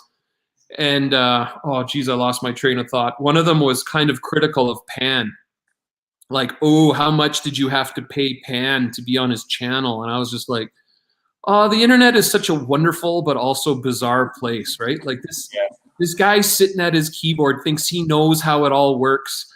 He didn't have to do that. It's just, Pan's a good friend. I really hope when COVID's over, I'll be able to make a trip out to Montreal. I think. How far are you from him? Well, thousands of miles, but probably a 3-hour plane ride. Oh, okay. Yeah, that'd be awesome. Yeah. And you know what? He's into it too. I just need COVID to go away. This has been such a good year in some aspects. Like there's so much growth opportunity, but then COVID comes in and ruins it, right? Like, yeah, absolutely. I've already would have met probably 3 or 4 of my subscribers already. Yeah, I was just looking through the comments a while ago, and there's a guy named Warwick who operates the Gas Tax Garage channel. Really? Let me see. Yeah, he commented back. He just gave us a wave at 3:50 p.m. And Warwick, oh man, he's got this garage down in the Chicago area that he's built out, and he's got a great channel. I'll shout him out any day. But he was going to come up just before COVID hit. It was about late January. He was going to fly up to interview me in my garage because he has an idea for his website where he connects with people who have different garages. And then COVID hit and ruined that. And then it was just sort of like every little other cool opportunity just sort of got put on the back burner. So we really need this thing to get under control so I can. I hope it doesn't drag through, halfway through 2021, man. I really don't, because it's putting a hinder on a lot of things. Not only that, but we've been wanting to freaking travel, man. I've been wanting to take the family to Disneyland, and it's like, well, I don't know what it's like where you are, but we weren't even allowed social gatherings this Christmas. So you're not, is that right? You're not allowed to go in someone else's house. All the restaurants are closed right now. Mm-hmm. Pretty much, yeah. Yep. All to-go orders only. Only certain spots open. Before I came online. Yeah. To go. But my family's been healthy, and we've come through this really well. So that part of it makes me happy. But yeah, like everybody, I'm so over it. Yeah. Me too. Yep. The distance learning too is tough, man. My daughter, having to go, she, some days it's like it kicks her off 3, 4, 5 times, and we got to get a hold of the teacher and then say, hey, it kicked us off. Okay, we'll do this. It's like I feel like they're maintaining. I don't know. I feel like they're maintaining. Like we're different than being there. Treading water. We're not swimming. We're just trying to make it through. Yeah. Special shout out to all those teachers out there who are doing it, and parents. I know you've become teachers all of a sudden too. So I hope you understand what it. It's not. I couldn't imagine. I don't think that teachers get enough respect, to be honest. Especially nowadays. I mean, out here, I don't know how it is out there, but out here, I mean, it grinds my gears how disrespectful people are to teachers. They don't realize. I mean, teachers out here, they don't make a lot. I mean, they're not, making all this money to deal with these kids out here that are so disrespectful. It's like, dude, like, have some respect. These teachers got to go through a lot to get your kids' education, and it's just. Yeah, I've been very fortunate to work at schools where I've always felt respected, but I know it, if I click on an internet article involving teachers, I know to not go into the comment section. It's just a bunch of disgruntled people who hate their grade 6 teachers. So now all teachers suck. Yep. Whatever. I get more respect out of the detailing community, though. Isn't that funny? Yeah. I get way more respect than I deserve in the detailing community. Way more. It's like, oh, you're not a good teacher. Have you seen my YouTube channel? Oh, you're awesome. Go subscribe. As he's somewhat impressed with my Canada Dry. Yeah, I was just about to click that comment. It's all we drink. This is all we got. Are you really? sponsored? Are you sponsored by Canada Dry? Put that. It's actually beer covered up. Yeah, day drinking. Yeah, so I got to work tomorrow. Yeah. It's candy crazy. I would love to have a beer right now, but yeah, I can't yet. It's not too. I've got one it's left. 5 o'clock somewhere. Somewhere it's 5 o'clock, even though it's only 3:15. It's 5 o'clock. True that. All right, so I got a good question for you, Rick. I see you wearing headphones all the time, man. What do you listen to? What's your go-to your detailing music? Yeah, it's embarrassing. Even when I was a kid, I did not care what the cool kids were listening to. I listened to what I wanted to listen to. So now with Apple Music, I can just shout out, "Hey Siri, play whatever." Yeah. So I'll just be detailing, and all of a sudden I'll be like, "Hey Siri, play Fleetwood Mac." Next thing, and then I like everything. I'll listen to Rap Life channel, except some of the songs get a little too explicit for me, so I have to then switch back to Fleetwood Mac. A lot of times Is it long? I listen to the chill step. It's called Future Garage Music that I put in my videos to sort of figure out which ones I want to use. But yeah, like I'll listen to the Rollings. I like 80s and 90s. Like to me, 2000s, there wasn't really much going on there that I need to go back and listen to. And I also listen to a channel up here on Stingray called Rock Alternative, just up on what's. So yeah, it's pretty eclectic. But yeah, maybe I should feature a little bit of that in the video so people can get a sense of what I am listening to. I see Texas DD has a question there about that. Yep, that's a good question too. Yeah, so for me, I like to keep my school and my detailing worlds apart. So I know there's some kids that have come across my channel, but it's not something I actively engage in conversations with kids about. I don't like. Yeah, little Chris. My dad's got a Audi. Can you detail it? They know I have an Audi because I come whipping into the parking lot sideways every morning. But you're all like, rally. Teacher, what can I do for extra credit? Are you a subscriber? Exactly. You know what? You're not too far off there, but it's also, this is a place for me to get away from the teaching world. So it's a good question, Texas DD, but yeah, no, I don't hype it up at school. But what is interesting is I do have a car club that before COVID, we would meet every Wednesday at lunch and we would just talk about what's new in the car world. There was about 20 kids plus me and my other teaching friend, Dave. And we've gone on field trips. We've done a lot with this car club. And one day a kid just walked into car club, sat down, and he had an Obsessed Garage hat on. Oh. I was like, what is that? Where'd you get that? Fail. My uncle bought it for me. And I'm like, your uncle's cool. And we should be friends. And now we kind of are through Instagram. We chat a little bit. You're like, ooh. I emailed Matt Mormon that day, and I'm like, so I'm sitting in a Calgary classroom, and a 12-year-old walks in with an Obsessed Garage hat. You have made it. Yeah, because he's in Florida. Exactly. Yeah, that's another place I'd like to go visit, the OG headquarters at some point. His man. Yeah. I'm speechless. I don't even know what to say. His setup is just Yeah. perfect. So Matt stood out to me when we were both doing the garage journal thing back in like 2014. I saw a double garage with a whole bunch of Griot's bottles on the wall. And he had, I think at that time, he had an M3 and a Porsche or something. And I'm like, oh, this guy and I are going to be buddies. And he started doing videos of just washing his car on his driveway. And he got the Kranzla pressure washer. And I was like, well, this is right on. And then I've kind of gone like this, and he's gone like that. Like that guy he's so smart and ambitious. I just really admire him. Yeah. He's definitely. Yeah. I'd say him and Pan have just really, they've shown guys like us that there's no ceiling to what you want to do in this new world of the internet and detailing, and pretty inspirational. Yeah. And graphene. He hates it with a passion. Yeah.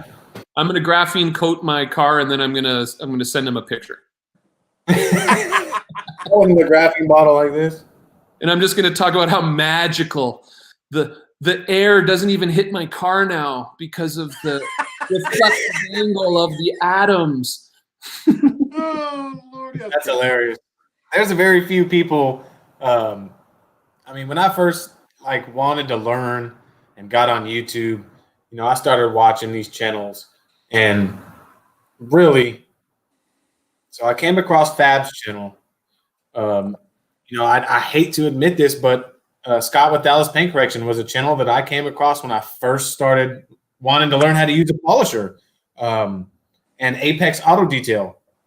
And then all of a sudden I started, talking with Fab through comments, and then, found out he was a full-time mechanic just like me. And then we kind of clashed. And then all of a sudden I was like, I should start a channel. And he was like, dude, you should start a channel. If it's something you enjoy doing, just do it. He said, what's the worst that can happen? I was like, you know what? I'll do it, and now here I am, meet all these people, and I have a select few channels, your channel, Mike's channel, a couple really close subscribers, Ozulu, Fab, Apex Auto Detail, Phil with Miranda Detailing, a couple channels that I all come out in the morning in the mornings, and that's what I watch is YouTube. All my channels that I like, get my coffee, I turn their channels on, and watch them in the morning. It's awesome. Yeah, there's something about coffee and detailing videos. I don't know if you guys follow Chromatic. Oh yeah, I do. Oh, he put out one. Yeah, you got to check that out, Eric. He's my inspiration when it comes to creativity with videos. Like Mike's at another level. He's on another level. I think he came out today. I think. Yeah, he did. He did a 61, I think, Corvette. Yeah. And I had some stuff to do this morning, so I was like drinking coffee and watching his new video. His him and I chat a little bit. His editing is phenomenal. Oh. It's similar to yours. Yeah, I mean, he's next level though. He's slightly better. Tight. But it's freaking phenomenal editing. Yeah. I'm definitely gonna check it out. It's called Promatic, right? Chromatic. Yeah. Chromatic. Okay, Chromatic. Yeah. Mike, you gotta send me you guys send me the link to that, and I can check it out for sure. Yeah. I'll text it to you, Eric. Yeah, very artistic. Mm-hmm. And he's got cool shoes. He makes me want to lift my shoe game. Oh man, you want to talk about shoe game? What do you? I gotta go. Bye. You ain't rocking if you ain't crocking. Oh man, it's funny. One of our relatives gave us a sticker because all of us, me, the wife, and the kids, we all got Crocs. So they got us this sticker. It says, "You crock my world," and I'm about to put it. I'm about to put it right back here on my detailing thing. I hated him. I bashed him. But as soon as I put my foot in one, I was like, "Wow, okay."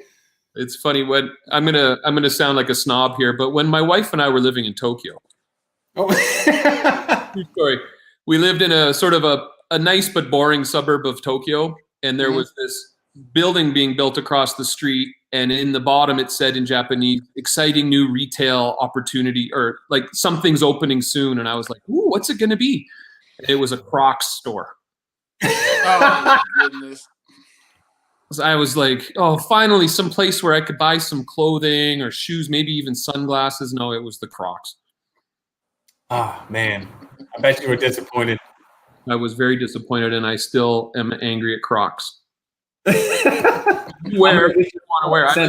With Mac, you wear Crocs. This is America, and we're free. That's hilarious. Right? So what size are you? I'll send you a pair.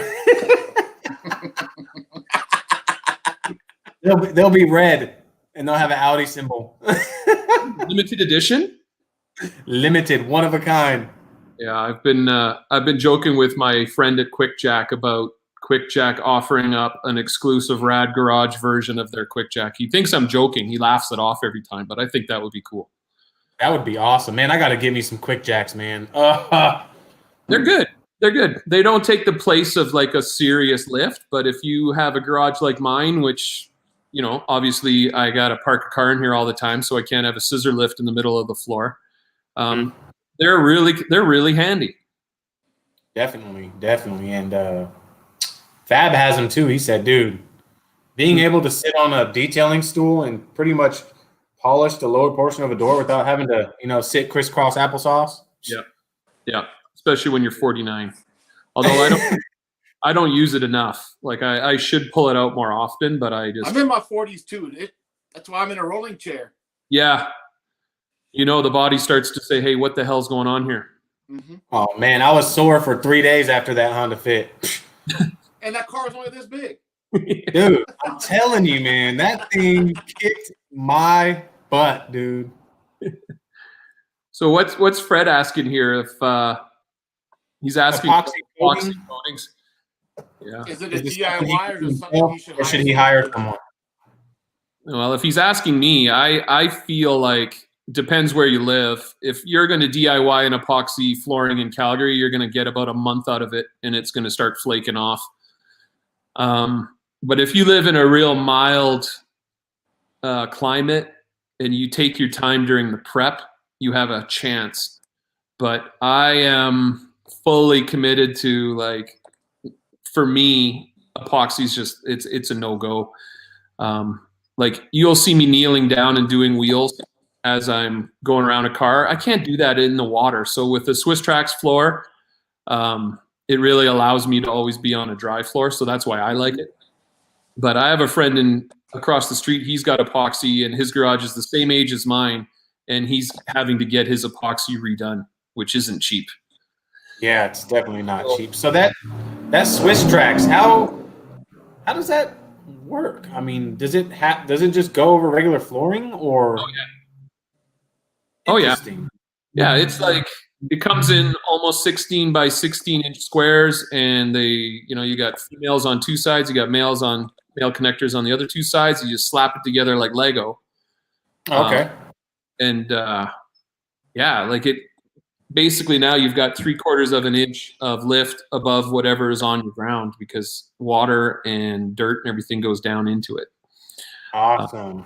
But the thing is, if you live in a muddy climate, you have to remove the flooring if you really want to get the floor underneath clean, which I've done many videos demonstrating, and some people think it's way too much work for them, which is, hey, maybe it is. But I know Pan, he likes his epoxy flooring. He's not a fan of the tile. I'm the other way. There's no right way for everyone. Yeah, there's no right way. I mean, the only thing that's probably can you roll around on that with a detail cart? Yeah. Yeah. Okay. Easily. The only thing I can't really roll around with is the chair that I'm sitting in, because it has just little like maybe 1.5 inch casters. But my Adams rolling stool zips around on that thing no problem. And like you guys, what do you guys work on? Do you have epoxy or just bare concrete? Bare concrete. So for me, if I'm working on bare concrete and I'm rolling around and I hit one rock, I'll fall off my stool sometimes. It's just like this. I don't have to worry about that at all. And when I'm moving quick jacks around on the floor, I can just give them a little touch with my foot, slide them right into place. So yeah, I've done a few videos on my channel about the pros and cons of Swiss Trax, but for me, there's way more pros. And now I bet you it works a lot better in conjunction with your new drain that you got set up, which is awesome. We'll talk a little bit about that. I know you're excited for that. Yeah, so like this detail I did, I wouldn't have done because I used about 5 gallons of water, and previously some of that water would have evaporated. Some of it would have made it to the apron where my driveway meets my garage floor. And because it's always minus temperatures in the winter, I'd start to get slush and ice buildup there. But now all the water just follows the slope down into the channel drain, which directs it into a deep catch basin. And, you know, I'm always worried when I'm washing a car how much water I'm using, and is my catch basin going to overflow? And so my Swiss track sits on top of a grate, so I can't really see down in there. So after Dave picked up his car last night, I just popped a few Swiss Trax tiles out to take a look, and I had only filled it about a third. Oh wow! Oh, that's awesome. But I had a lot of snow on there too, huh? I like to, yeah, and that was after some snow melt. Plus, I washed the floor before he brought it over, so it's working out really good. I have to evacuate it regularly, so that it doesn't ever get to the point where it's overflowing. But it holds about 25, 30 gallons. So that's plenty. It's a lot bigger than it looks on camera then. What's that? It looks a lot bigger than on camera. It looks small on camera? Yeah, it looks small on camera. I thought it was like a bucket size. Yeah, like it's hard for me to reach all the way to the bottom. That's how deep it is if I'm kneeling down. And yeah, it'll hold about 25, 30 gallons. And I got a little. That's a lot. That's plenty. I mean, like you said, it kind of looks small on camera, but I saw you have the pump. Do you have the pump kind of just stationary down in there? No, I could, but I have to take my phone out every time and clean it, put it in a cabinet. No, if I was having to do it, like if I was a pro or a semi-pro like you guys, I would be definitely emptying that pretty much daily or every other day. But oh man, you're gonna make me blush. Yeah, I know they don't get that cold here. Yeah. So where exactly are you guys, by the way? We're both in Northern California. Northern California. Do you know a little town called Oric? It's on coastal. It's on the coast. Little highway town as you come in from Washington State. There was like I'm sure I was at the what was that bar called on Dukes of Hazzard? The Boar's Nest. Do you remember that? I remember the Dukes of Hazzard when I was a kid, but I didn't watch it. I felt like it was there. It was pretty cool. I love California, except you guys have snakes, right? Not really. Not where I'm from. Yeah, there's snakes. Maybe in the desert. No, they're in the ground. They're just waiting. Oh, I can't wait then. I got mice around here that love them. Oh yeah. The thing about our climate, we have very few pests. I don't think that much can survive that, huh? How cold does it get? Like when it gets cold out there? Well, we've been lucky so far this year. It hasn't got down to like minus 30 Celsius, which like is minus a million Fahrenheit. Oh my goodness, it's cold here. It was 37 the other day, and I couldn't move. Well, that's almost 0 degrees, right? So that is cold. No, Fahrenheit. Yeah, I know, but like converted, that's about 0 degrees Celsius. Mm-hmm. Yeah, close. Yeah. What's the freezing point in Fahrenheit? 38? 32. 32. So you're just a little bit above freezing. Mm-hmm. Woo, man. In California, you're not set up for that. No. Nah, no way. We're set up for it. Like minus 30 in Calgary is okay. As long as you don't have to park outside. So my shop's old school. It's just it's a big brick building with a metal roof. So it's like in the winter it's like an ice box, but in the summer it's like a freaking oven. So it's like I get in there and then whatever it is outside when I leave, I know it's about 5 degrees cooler in the shop. So it's like Calgary has mastered construction basically for all weather conditions. Like my garage is toasty warm. Like even if I don't put my heater on, I'm still around probably 50, 60 degrees Fahrenheit. Oh shoot, that's awesome. That's good. Well insulated, thick door. Yeah, so it can get down to about minus 25 degrees Fahrenheit here during our cold. Like I'm feeling my internal organs freeze just thinking about that. well, it's stressful too, because then you got to start wondering, are your exterior pipes going to freeze? What if someone leaves a window open? Like it gets pretty stressful, but luckily we only have those little snaps. But like today's, it's hovering just around the freezing mark. So it's actually we call that mild up here. Yeah. Man, that's crazy. But it does make detailing in the winter a lot easier having the drain now, because one thing I did notice though was when I use the pressure washer a lot, it does get a little foggy in here because the difference in the temperature of this air and the air outside. So I have to sort of be strategic about that. I can crank my infrared heater, which is right above me here. I crank that bad boy up, and it sort of heats the air pretty good and gets rid of that mist. But that's really the only issue I have is a little bit of fog. Is that why sometimes you rinse with the water hose instead? It is that, yeah. Like on this last project, I wanted to get the most out of that new shampoo, so I did use a pressure wash rinse after the foam and after the contact wash. But normally I would only use the hose rinse after the contact wash. Okay, makes sense. I noticed that. That question about my head because I was like, that's one thing I wanted to ask him in this live. I was like, why does he use the hose sometimes to rinse? Yeah, I get that question. That's probably in my top 5 questions I get from people. And sometimes I feel like I don't really need the pressure wash. Like it's already pretty damn clean. I just need to get the soap off. I do find with a pressure washer too, it takes a little longer than with just a good stream of the hose. I agree. Like I can rinse a car in like 30 seconds, but with the pressure washer, it moves the soap all around, and then you're chasing the soap, and then it's down in the mirror. Plus, I try to minimize splashback, right? Because like I don't have all my walls protected, so I'm pretty good with the pressure washer, not getting water everywhere. That's good. Yeah. Calgary has block heaters when you park at business. They have block heaters. Yeah, they do. Do you guys know what a block heater is? Nope. For like the engine block to heat it up before you start it?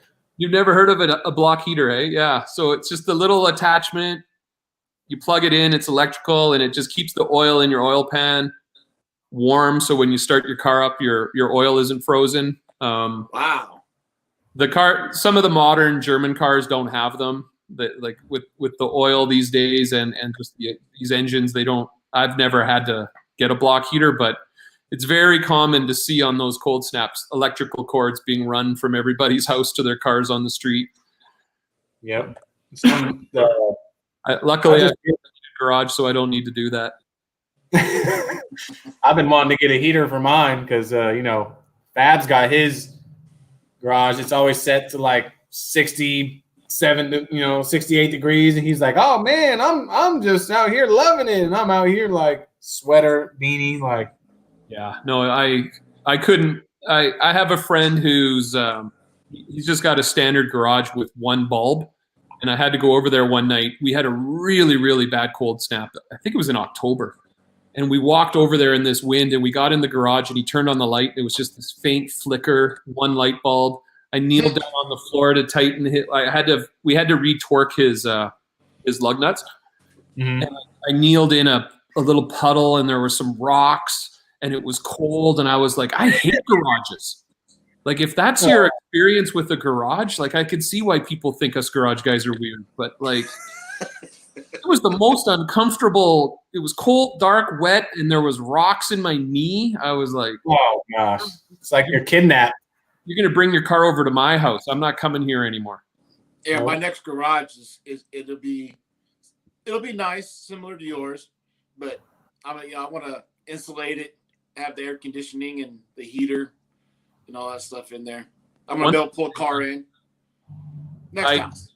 This summer was the only time it got too hot for me. I was doing a detail, and it was about 25 or 26 degrees Celsius, so about 80, 85 Fahrenheit, and humid. And I was like, I don't know how you guys do it, man. Like, you don't have humidity here.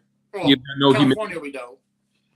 We don't have humidity either, but like just the fact that it was I was working in a wet environment with the heat. I'm lucky the sun doesn't hit my garage door directly because I have northern exposure on this side of the house. So, but that day I was like, man, you get like, I have the house is air conditioned because we get the sun on the south and it does get pretty hot. But this garage is not most of the time. It'll be in the 110 range. It can get like that here in the summer.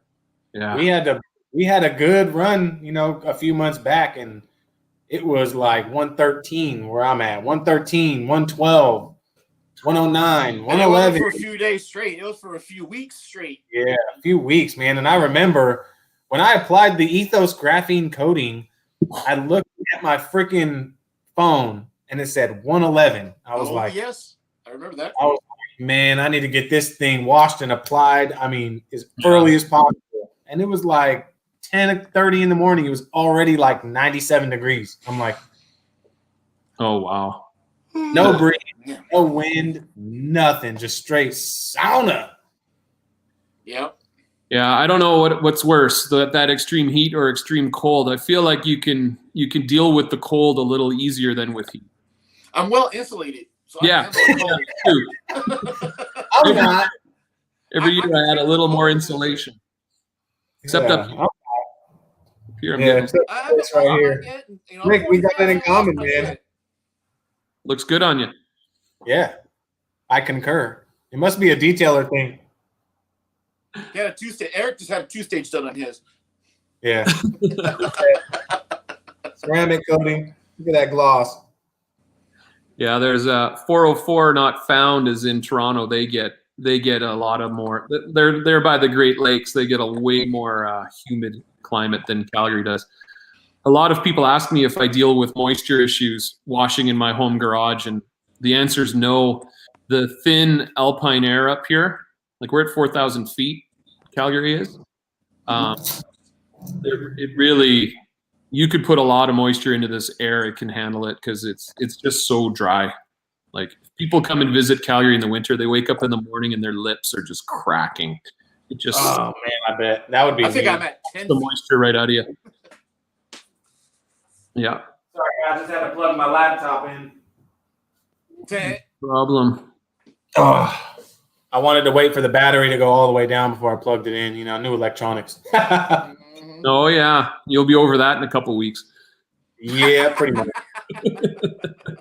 I was mad because, you know, I'm the type of person when I want something, I have my mind set on something. It's like, I need it. And the one I wanted to buy, he was like, well, if you like this one, then you'll like this one. And I'm looking and he goes, it's got the 4K screen. You know, I'm like, okay. And it was $50 cheaper than the one I was going to buy. I was like, okay. He goes, oh, wait, I don't think I have any. I'm like, well, can you check another store? He goes, no, like they don't even make it anymore. This is like the last model. I'm like, why would you even show me? Store model, then take the Not good sales tactics. I was like, man, he goes, yeah, I guess they're just getting rid of this one. He's like, I can sell you the floor model. I was like, no, I don't want that. But I ended up with something good. Yeah.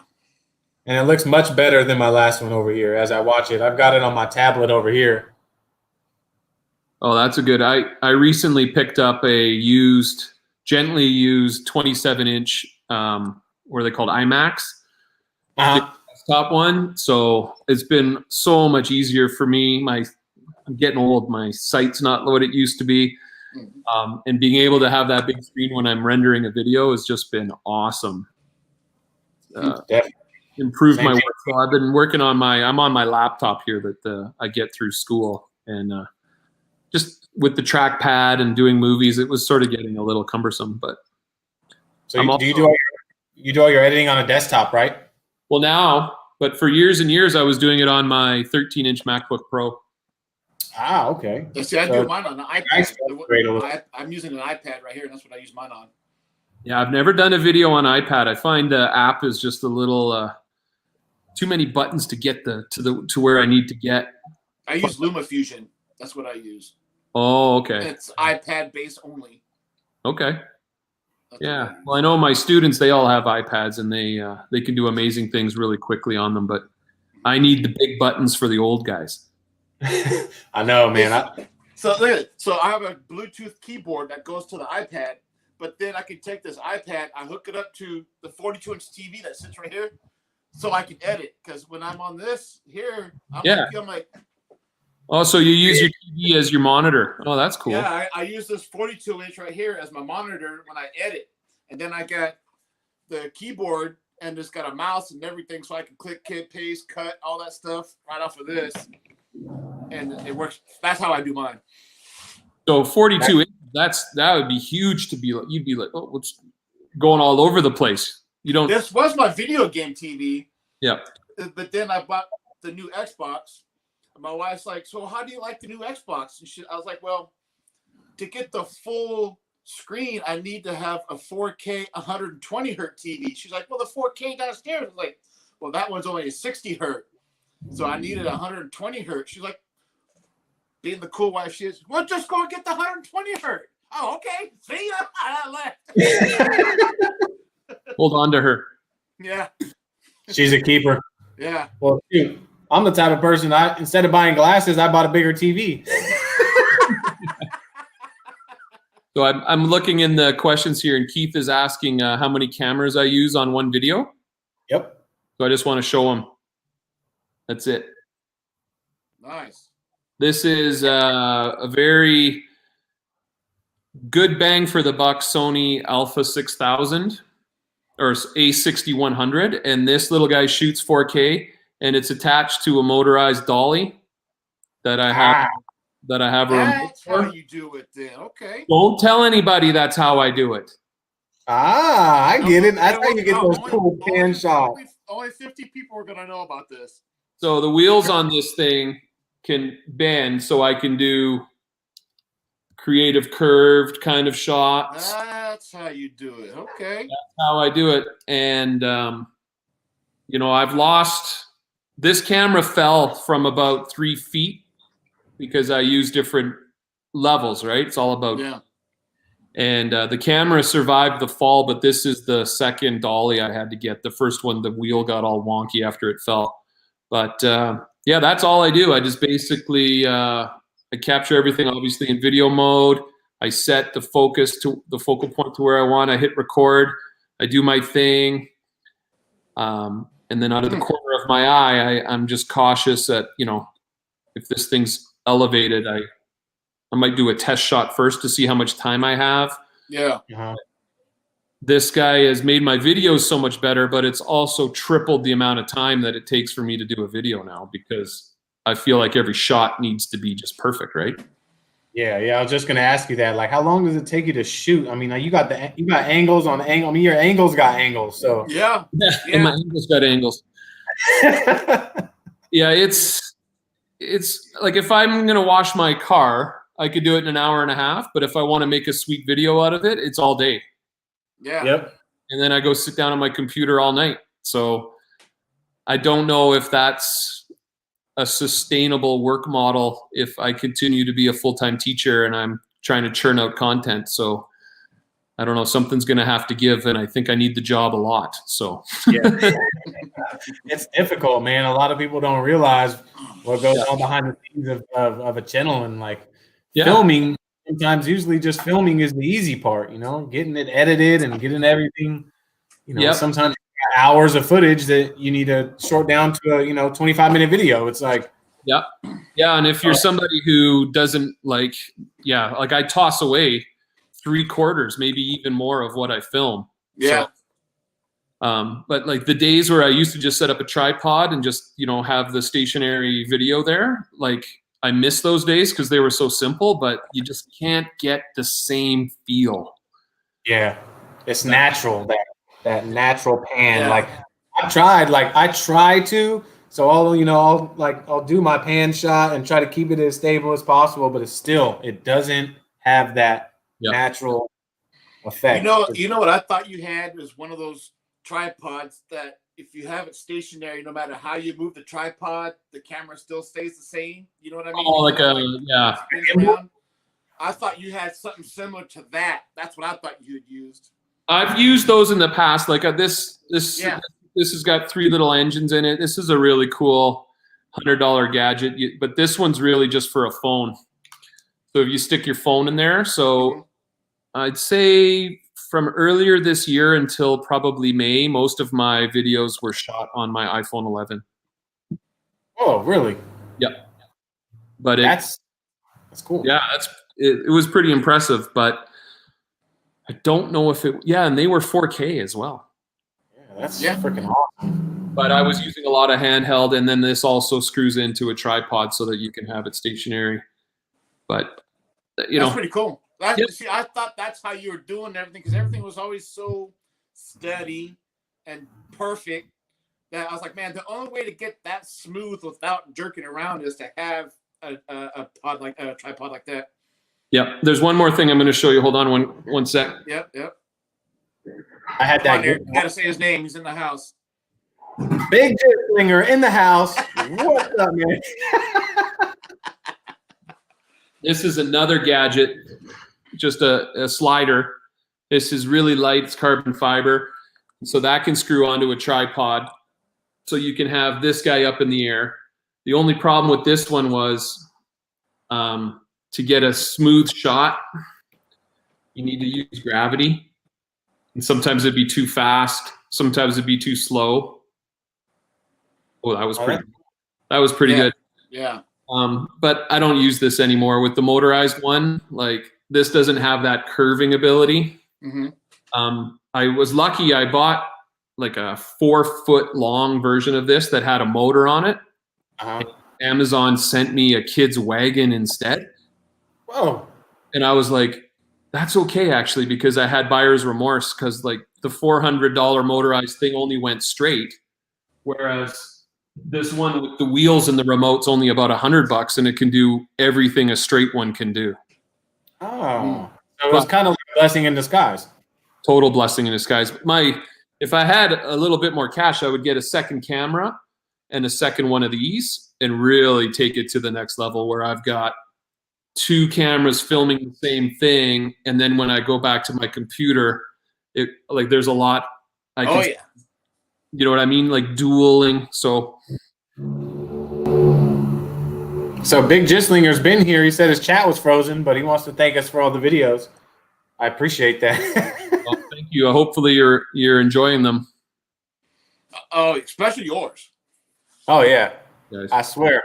The other day, my son and I were watching one of your videos in bed and on my tablet, and he just kept talking about the car and the wheels, and that's clean, Dad. That's clean. He's like, it's clean like Dad's car? I said, well, Dad's car's not that clean, but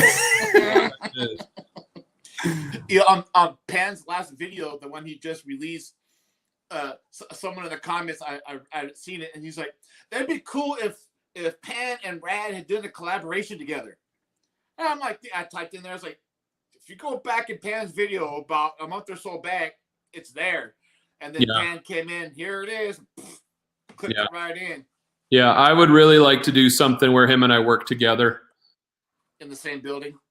In the same building. Like, I almost want to do like raffle off one of his local viewers in Montreal area. We need a donor vehicle. I fly in and I do some of the detailing while he films. He does some of the detailing while I film. And then, you know, we return this car to one of his viewers. I think that would be spectacular. That would be, or shoot, you can even just hire someone to film both you guys just working and talking. You know what I mean? Like, his girlfriend does it for him sometimes. Yeah.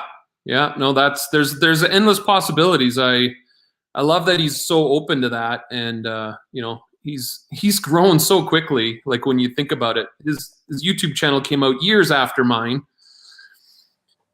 and I think he started 2016. I think is when he started his YouTube channel. You know, there's one channel I scratched my head on. Yeah, and he's I know which one you're going to say. He's in Canada too. I don't get it. Huh? I don't get it either, because I watched the beginning when he started, and his videos were horrendous. I'm like, wow. Then his videos started. I mean, They're all about the same length. The exact same thing is happening at the exact same time of every video. It's just a different car. Yeah. But yeah, he's got 2 million subscribers. And I'm thinking to myself, I mean, I know my videos, I mean, they ain't the greatest. Yeah. But at least there's something different. And they don't look the same. And I'm barely scraping I'm not even 1,000 yet. And I'm like, damn, what the? I know. I Yeah. have no idea how he did it. I don't either, man. I've made a few jokes in a couple of my more chatty videos about, you know, aimed at him. Like, I got nothing but admiration for a guy who can hustle it like that. And, you know, at first I was like, something is fishy here. How can this channel blow up like this when, like, you've got more subscribers than Larry Kosilla? Yeah, at Ammo, like, what? That's Garage combined, and you're... Now he's got his own product lined out. Yeah. He's also got a second channel, too, like Abel was saying. Yeah. Yeah, and it's doing well.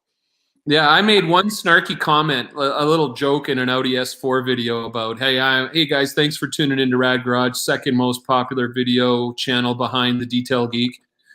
Right? I don't know, I was in a funny mood. I was in a good mood. I made this joke, and oh my God, like legions of his followers were like, you are not the second largest. You only have, I think I only had 12,000 subscribers at the time. And one guy was like, you're not even close to being second most popular. And I was like, oh, really? Am I not? That sounds like something Phil would say. So I had so much fun with this guy, though. And then I deleted it. But I basically said, no, I have as many followers as he does. And he's like, dude, he has 1.1 million. You have 12,000. And I go, no, I have 1.2 thousand. He's like, question mark. No, I mean million. I just started, like, I don't know how he did it. Like, I guess it's probably in what you said, Mike. It's people know what to expect. Mm-hmm. Maybe they got the same kind of layout. He's very consistent. Mm-hmm. I don't get it either. I'll never get it. I can't understand is like the people that are giving him their cars to work on. Like he has a website where he's charging them for it. And I'm like, he's making probably 50 grand off the video. Yeah. I'm still charging some soccer mom $700 to detail her van. Yeah. At that point, I'd be like, hey, just bring me your filthy cars. Yeah. And you just have them and I'll give it back to you clean. And is he having his customers release the rights to their car being featured in something that's generating that much revenue? Like, I would be like, hey man, you better break me off a little something, you know what I'm saying? I know you're making a lot, you know. Like the reason I do the details that I do is because I'm very lucky that Chris at Carzilla sponsors me, gives me deals on things, throws me freebies now and again, plus other companies. People leave their car with me for way longer than they would with a pro, you know, and they go out the door paying 1/10 what they probably would have, because like I just don't feel, I don't know. Yeah. I'm not in it for the money. Like that sounds so you know, preposterous, but it's really true. It's a hobby and I need your car. So we're going to work out a deal where you can't say no. Exactly. I got a comment from a viewer this morning about, I don't understand why people would get their cars detailed in the winter. Because they don't. We have to get them.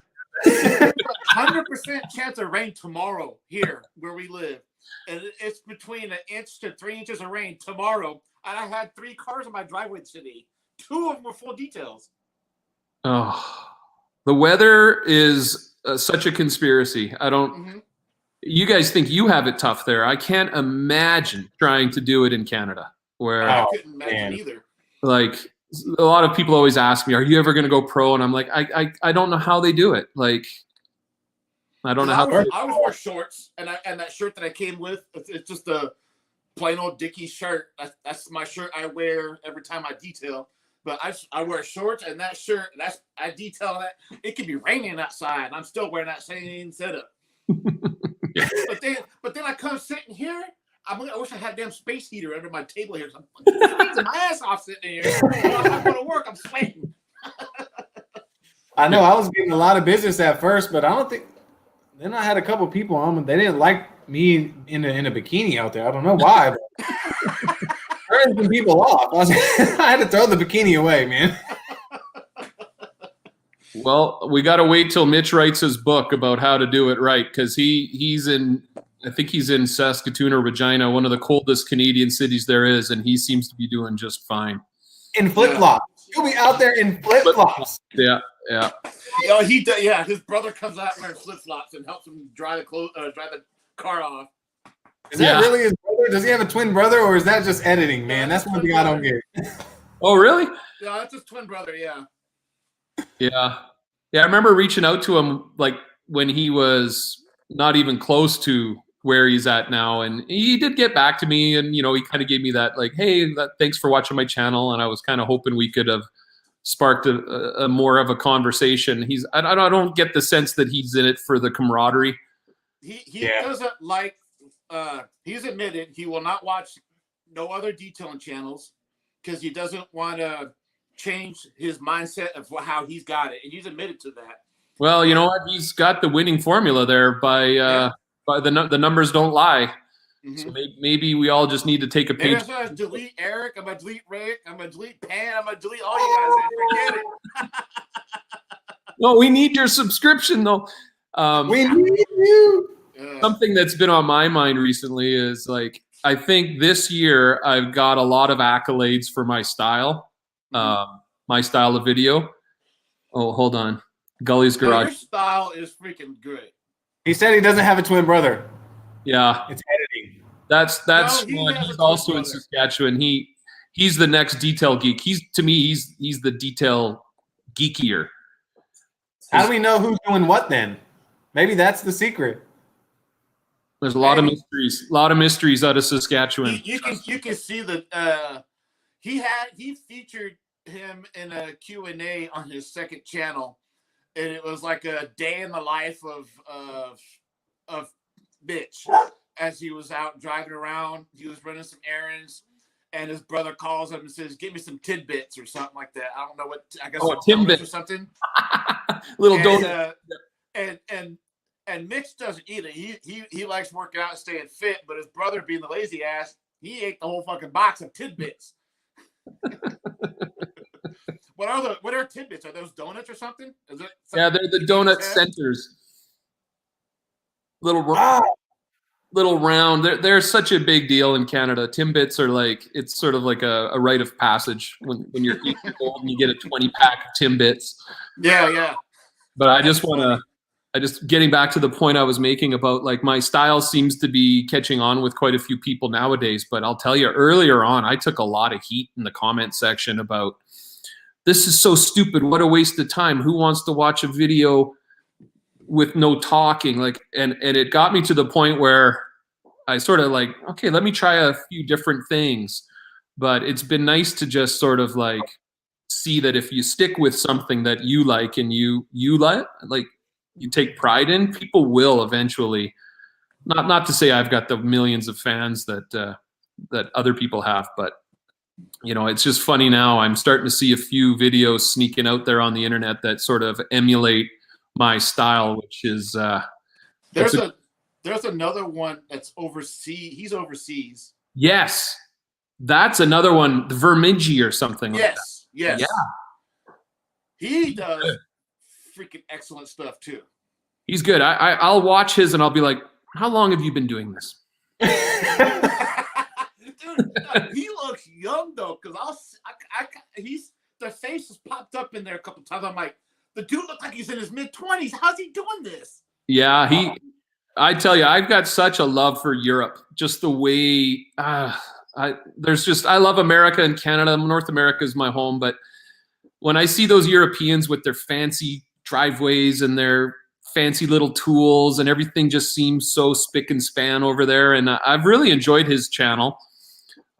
He's blowing up. Mm-hmm. His views on his videos are very impressive. Yeah. Everybody in here, let's help out Shine Your Light. He's only got 29 subscribers. Go over to his channel and subscribe to him. By the end of the show. I got to see if I'm a sub on that one. I'm not I quite think- like Mitch. I will watch other channels, but I do admit I don't have enough time to watch as much as I probably I should. don't see RAD on my list. I know. What's that shirt you're wearing? Who is that? I don't know. I'm gonna have to put F right here and change that D to a B. RAD Garage. All right. I think you're at 31 now. Oh yeah, I'm all for helping other channels, man. Damn. Shine your light, got the RAD. All right. Shoot, I remember, man, I was struggling to get to 500, man. When I hit 500, I about backflipped, and I don't even know how. Yeah, I remember I did a video of just a wheel clean. It was dark. I used my iPhone 4, and I put it on the internet just as a test to see how YouTube worked. And in a couple days, I had 80 subscribers, and I was like, 80 people in the world care? I was like, I woke my wife up in the middle of the night. I have 80 subscribers. 80 people. Oh man, that's hilarious. I got to 100 pretty quick. Yeah. Actually, I got to 300 pretty quick, and then it went. Phew. But Yeah, it's gotten better. it does ebb and flow, doesn't it? Yeah, but it's gotten better that you know, I thought of something different, and I reached out to Eric, you know, so we started doing these live streams of Q&As, you know, every Saturday or Sunday. We'll team up and we'll do this, and we've had pretty good success, I believe, at this. You know, we've had Lithium, Ethos, Chemical Guys, Phil, you, Humberto. We've had quite a few, and we got a lot lined up still. Yeah, you know, it's definitely the best kept secret on the internet is these smaller detailing channels. Definitely, like Jason was saying, he learns more from the smaller channels. Yeah. Yeah. And I enjoy it when people say, you know, Rick, I appreciate you for being real. Although I don't quite know what it means. I think I do. You're unfiltered. Yeah. That's why. And that's why I like you guys too. Like, I don't like it when people get success though, when people start saying, oh, they're a shill. Oh, you know, like it's just like everybody's genuine in what they're just trying to do. And if people are trying to make money at this, I don't understand why that's a bad thing. Yeah, definitely. But I'm gonna go see if I can get to shine your light real quick. I was talking with Mark Susi. I don't know if he's still in the chats, but Shine your light. I'm already a freaking subscriber. I was 29. Now you're 36. I was letting you know I've been there since before. I think before you were at 10. I think I was number 8. yeah. Like a 50% increase in a minute. That's how much power this channel has. Yeah. Boom, baby. Look at that. The kingmaker. And shine your light. You better be a RAD subscriber, a PAPASMURF subscriber, and a Mike's Auto Detailing subscriber. Definitely. And that's the thing. Like Mark was like, just, you know, stay true to your channel, you know. And I said, you know what? There's nothing I could do or nothing that can persuade me to really be different on my channel. I don't know how. I've always been this way. And when I first started, I was just like, why am I not getting subscribers? And I had a good friend of mine that I've known since middle school. He said, dude, just people will see what you're doing and people will come and people will realize that you're true, you're honest, you're not, you know, blowing smoke here and there just to get, you know, video views and likes and stuff like that. And it started growing, you know. I mean, it ain't taking off too fast, but yeah, I'm happy. I'm sure you recently got your YouTube year in retrospect report. Yeah. And you get to see how many views you had. And man, I had a good summer this year. I had so much fun in the summertime. And I had more views just in August than I had up till that point. Wow. Holy cow. Now that's inspiring, right? Like, yeah. And then you see it fall off. Winter comes, you're like, is that when you went to not talking and all of a sudden I don't know. I try to read into it, but I don't know. Like I thought I thought one part of my garage journey this year was doing the floor, and I did a new garage door opener. I thought those videos would really take off because of the handyman aspect, right? There's a lot of people out there checking YouTube. No, I think it was the call them music videos, if you will, that garnered. I like those type of videos. You do or don't? I do. I like watching other people work on their project to make things look better for themselves. Yeah. I like watching that. Yeah, I think my channel is just really like, I don't really sit back and sort of, okay, if I have this kind of video at November, and then I kind of just use my channel to chronicle what's happening in my garage life. Mm-hmm. And, you know, for October and November, we were in pretty strict lockdown. COVID was coming back with a vengeance. There wasn't a lot going on, so there wasn't a lot of content going on. And it's sort of like, you know, if I've got a bunch of friends who want their cars detailed, it's going to be a busy month. But I don't like, I don't know, I don't cultivate it enough. I don't know, maybe I will at some point, but I just sort of like, this is what's happening in my spare time. Like this Christmas holidays, I had originally thought I would do 3 or 4 projects, but just didn't have the energy, and I just wanted to relax. So nothing wrong with that. Ain't nothing wrong with that. The luxury I have of this being a hobby, right? Like for some people, if this is their career, they can't just take 2 weeks off. No way. YouTube will kill you if you do that. Yeah. I've had a lot of people ask me, you know, dude, like they see what I do, said, dude, have you considered, you know, opening up a little shop? I said, well, for one, there's no way I could detail every day. It takes me 3 days to recover from a freaking detail on the weekend. Second of all, it would take all the enjoyment out of it. It'll take the therapeutic process out of it for me. I mean, I'm not in it.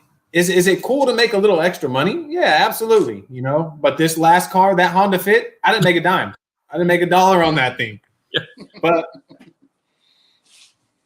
sometimes I need the detail. Like you said, we're all addicts. Sometimes I need the detail. Like all my cars got stuff on them. All my cars got products on them. I'm like, what do I need to do? Somebody give me their car. Yeah, I think for me, the videos, like I probably watch my video. Well, I know I watch my videos more than any of you were out there. I'll just go back and I'll be like, oh, those were good memories of doing my friend Chris's black BMW from like 3 or 4 years ago. I still watch that video often. That car's hammered now by, I won't even have it in the shop. My dog was trying to jump on my lap. Some people have no respect for their car. Oh, man. Straight to the automated car wash. Yeah, I just spent 20 hours. What's your favorite car you detailed? Oh, that's a good question. Is it on YouTube? It probably, yeah, most of the cars that I really enjoyed were on YouTube. You know which car was not my favorite, and I was surprised, was I had a friend with a 720S McLaren, orange, and like the car is just next level, but I was so nervous the whole day it was in my possession. I was like, this is great. And then my son was looking at it, and I'm like, don't look at it with your eyes. If anything goes wrong, we're broke. You understand? If anything goes wrong, we're ruined. So we have to sell the house. No. One car that I found cleaned up really well and I really enjoyed was my friend Bill's white E63S AMG Mercedes. I did that not this summer, the summer before, and we were talking earlier about the quality of the Audi interiors and exterior materials, but the Mercedes was even next level. Like, oh man, is that on your channel too? Yeah, that's on the channel. That's an older video. If you haven't checked that one out, it was you know, white cars kind of look cleaner than they are on video. But he had just bought it from a guy who bought it brand new and had never cleaned the barrels inside the wheels. Caked on. Oh man. Caked on European brake dust, and worst. The absolute worst. It was hard to get that out. It took quite a bit of work. The video won't quite show the struggle that it was really. It'll make it look easy, but that was a nice car to detail, though. carpets were just good quality. But yeah, I've detailed everything over the years. But now I'm a bit of a snob. I'm like, I'm only going to, if I'm, Just Audis. Well, maybe a Lexus. Yeah, those new Lexuses are freaking, man. They're nice. Yeah. Well, one of the other favorite ones I did was the ISF Lexus. And that belongs to a guy named Danny. And Danny was, I'll give Danny credit for being the person who he was the first person who watched a video and then reached out to me and said, would you detail my car? And I was like, oh, I don't really do that. And then we just started chatting. We've become pretty good friends. And yeah, like it really just sort of showed me, and he was just so complimentary over the job I did. So he just sort of gave me the confidence and that push I needed to sort of reach out and take on other people's projects. But I'm definitely not going into business anytime soon. I prefer just to pick and choose. Yeah, me too, man. It's hard because not a lot of people out here want to detail and shine your light. You're 60 and you detail every day. What is your secret? What kind of joint medication do you take? Yeah. Medication. Yeah, because as soon as I leave here, I'll be going upstairs taking my medication because my back is killing me. I got a headache, and I need to warm up. Yeah, I'll be in there on the foam roller, like. Yeah, I find it's the toll it takes on your body, but also your schedule, right? Like I woke up in the morning to work on that, and I said, I'm just going to spend a couple hours in there. I don't even think I brushed my teeth. But 4 o'clock in the afternoon, I was like, I have to brush teeth. I have to eat food. I need liquid. It's hard to take a break when you're in the middle, right? Like there just never is a spot where it's like, oh, I can take an hour. You know, I can leave the car wet for a little bit, but not too long. Yeah. Yep. But yeah, okay, I'm going to take a break. Yeah, it becomes all encompassing. I see some comments in here about no more Kias, no more Fords and Chevys for me. No, I actually had a Kia today. It was one of them. Kia Sorento. Yeah, I had a Prius, which I'll never go in a Prius. I'll never even sit in one ever again. And then a Jeep. Those are the cars I had today. Yeah, I'm not trying to be a snob, but like if you brought me a Kia Stinger GT, I would detail that. You know what I really like are those Kia Tellurides. I don't know if SUVs are huge where you guys are, but Kia's new Telluride is a pretty sweet looking SUV. I think FAB just detailed one of those. If I'm not mistaken, it's got the nice interior. It's got the nice big. Is that the one with the big touchscreen in the center and everything? Probably. I think Hyundai has the twin, the Palisade. That's what it was. It was a Palisade. Yeah. Yeah, they've come a long way. But yeah, there's 3 or 4 guys I've got lined up for the new year. People that have reached out to me. And then we chatted back and forth. They like my approach and my style, and they really want to see their car in a video. So there's a BMW in there. There is a Lexus in there. There's a cool little AMG Mercedes, one of those smaller ones. I can't remember the model off the top of my head. It's one of those little like pocket rocket. It's a 2-door. Oh. No Honda Fits, not yet. But I just have to fit them in. I just have to find the weekend where we don't have something going on, and I need it like on. I'm at the point now where if you want the full video, the full package, I want it on a Thursday night, and you're picking it up Sunday evening. Yep, I'm the same way. Yeah, that's how Eric is. Drop it off Friday, pick it up Sunday. If you can't drop it off with me, I don't want to detail it. Texas Dee is always asking me to do her car. If she trailer it up to me, and I will do it. How about a 98? You heard it here first. How about a 98 GSX? I've got a good one for you. I can drive it out there. I would do it for you. I would definitely do it for you because there's a story there, right? It's not just the car; it's the connection you and I have. Exactly.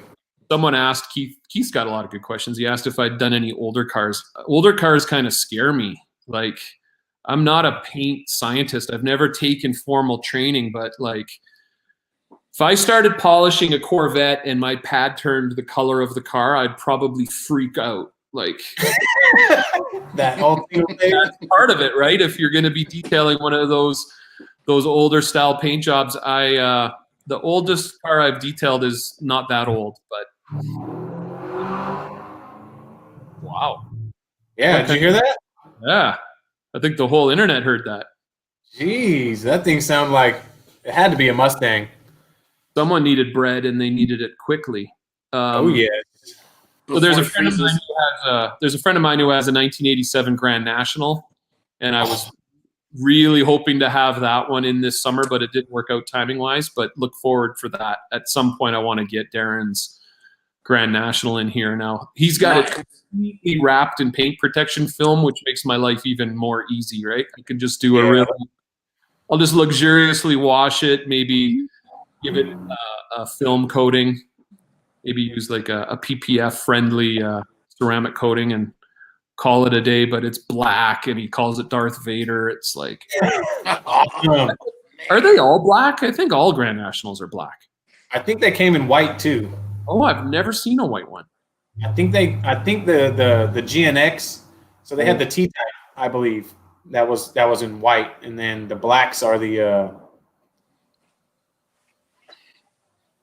I'm not 100% sure. I've seen a white one, but I think there's two different types. Ones that are actual GNXs and ones that are T-types. So they got the same motor and platform, but I think it's different body style. I think I know what you mean. I think the white one's available in the T-type.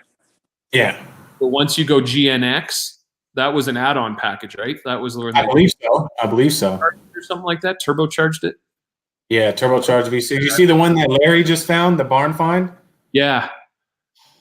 Man, it had like 58 miles on that thing or something like that. Oh, ammo in my seat. Dude, are you kidding? What a Dude, that was a nice freaking car.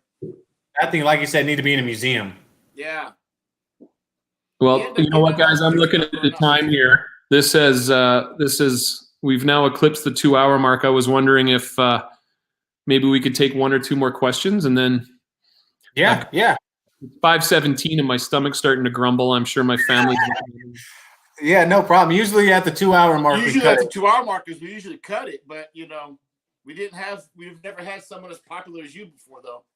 Like Phil and Ethos and Lithium and everybody else. Those are all good people. I'll tell you, Tim Coates, when he put out a video on the Adonis YouTube channel probably 6 years ago, featuring a beautiful detail he did on a BMW 5 Series, might have been an M5. And I was at work learning how to use iMovie. And I was cruising around the internet and I stumbled across that video and I was like, detailing, music, art. And I give Tim credit. That video sparked what I now call my number one obsession, which is putting videos. So maybe I'll send you guys the link to that video if you've never seen it. It's such a good video, and it's like 5 or 6 years old, and it still stands up. Yeah. And he's got those, So Pythons. Whoa. I'm trying to get there, guys. See that? I'm trying to catch Tim. Woohoo! They're lethal, guys. Put those weapons away. I knew the Here's my Americans workout. were armed, but 12 ounce man. curls. I'm going to get red flagged from YouTube. 12 ounce curls. That's it. It's funny. Tim was on a. And you want to get this figure that way. Tim was doing a live stream when he had just launched graphene, and he was like, guys, if you want to ask me any questions, ask questions. So guys are asking, what's the chemical composition? How many bullets can graphene stand up to? And my question was, what do you press? What's your bench, bro? 400. That Man, boy is stacked. Hilarious. all right. Well, Brandon says this has been one of the best interview live streams. What? Evidently he hasn't seen the ones we've already done. I was going to say the rest must be just trash. this was definitely a good one. And if you guys don't know, we're definitely going to have Bill with Lithium. I was talking to him, and he's going to be releasing another new product that we're going to do a live demo on. And Tim with Ethos, we're going to do a live demo on a new product coming out with Ethos as well. So you guys are not going to want to miss those, I promise you. I will not be missing those. Yeah. Those are two really cool companies because, you know, the owners and founders and the people that work there are so accessible. You know what I mean? Like, these are guys just like you and I that just took things to another level and just said, you know what, I'm going to start really, really learning about this stuff. Exactly. And that was the point behind having the lives, was a lot of people, you know, they hear these companies, you know, a lot of people don't know the people behind the companies. Yeah. And it's a great way to get to know them and kind of see, oh, you know, this is behind Lithium. This is the person behind Lithium. This is the person behind Ethos. You know, it's like, it's nice to be able to shed some light on that. And we have some ones coming up also later in the month of same thing. Well, sounds good. I'm definitely I'm gonna check those out, guys. I know your audience will continue to grow because these are really great opportunities for everyone just to come together and chat. Yes, for sure. Well, we'll cut it short, guys. I mean, well, not short 220, but I know everybody's hungry and Mike needs his beer. It's 5 o'clock, right, Mike? It's been 5 o'clock all day. Okay, that's perfect. I just need it somewhere. That's all I need. All right, everybody. I want to say thank you to everybody. Rick, I appreciate you so much for coming in and hanging out with us, man. I know you probably had so much other stuff to do. By the way, we're gonna have Drake's Detailing, Auto Box, Glove Box. What is he talking about, Eric? That's coming up later in the streams. Oh, I hear. We got my Corona. A Glove Box. They do mystery box subscriptions. I follow them on Instagram. Yeah, that's kind of cool. Drake's Detailing. He's big on boats. He does a lot of boat detailing in Pensacola, Florida. He's phenomenal voice. He does great voice videos. Wow. And then we'll have Tim and Bill and Auto Box Inc., which is similar to Glove Box. All those are lined up in the future. Yeah, so like that Glove Box, not to like Glove Boxes, do they do like all different brands? Like they throw together gift boxes of, I got to check that out. I've been following them on Instagram, but I haven't followed them carefully enough. Yeah, the owner, Brad Mills, solid guy, enthusiast, loves cars, and they're trying to grow right now and kind of get more companies, you know, products and stuff like that. But it's really cool. They started, you know, putting all, and everything can work together. So you got your wax, they'll give you your applicators, your glass cleaner, a towel to clean the glass, pretty much like a starter kit. Yeah, and I've been talking with Fred in here. Fred that was in the chats works with Glove Box and whatnot, and they're going to start a new pro line because I said it would be nice if you guys throw some pads, start getting into like pads and compounds and polishes for like a pro line glove box, which I think would be a hit. And he said they are working on something in that nature. So I think it's pretty cool. So they're going to come on too for a live. Well, whenever you're talking to people at like Lithium, Ethos, Glove Box, also for me and my fellow Canadians, please mention the fact that it's very difficult for us to order online in the States and then wait the amount of time, pay the amount, and then get hit with duties and customs and fees. So if there's anything they can do to make it easier on us, because even going through Amazon doesn't help. You know what? I hate sending people to Amazon when, you know, we're making Jeff Bezos rich and there's these other retailers up here that are struggling. So I've got my Canadian guy, Carzilla, who hooks me up with a lot of things, but like he doesn't have certain things that I need to order from the States. I just feel like Canada sometimes gets left out.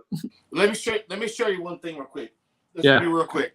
I bought this from his website. This new double tap. I went to lithiumcarcare.com, bought this. And it came Amazon. Oh. So he's operating an Amazon store. So it's just Amazon's taking a cut, but they're helping him out. Yeah. Yeah. That makes- now, if I ordered that through his website, I wonder if it would have come through Amazon, though. That's interesting. I don't know. We'll have to ask him that when he comes back in. It's funny. There was someone who ordered something through Carzilla the other day. I was on one of the forums. I think it was Apex. And they were complaining about the shipping costs. And I was like, I am not going to listen to an American complain about shipping costs. Your dollar goes twice as far as ours. You guys get free shipping pretty much on anything. Yeah, if it ain't free shipping, I ain't buying it. Yeah. Oh man, You're I ordered Carzilla. I spoiled. ordered my my detail Popo 350 GSM towels, and absolutely, hands down, probably my favorite towel. Stupidest name, but they are such good towels. Oh my god! I mean, a lot of my other ones, you know what? I really hate when you go to wipe and the towel slides over itself. And Yeah. I didn't have that problem with the detail Popos. And you know what else you need to try is the 320 GSM weave towels. Oh, okay. They're a tighter weave, and they're amazing for polish removal and for glass and interiors.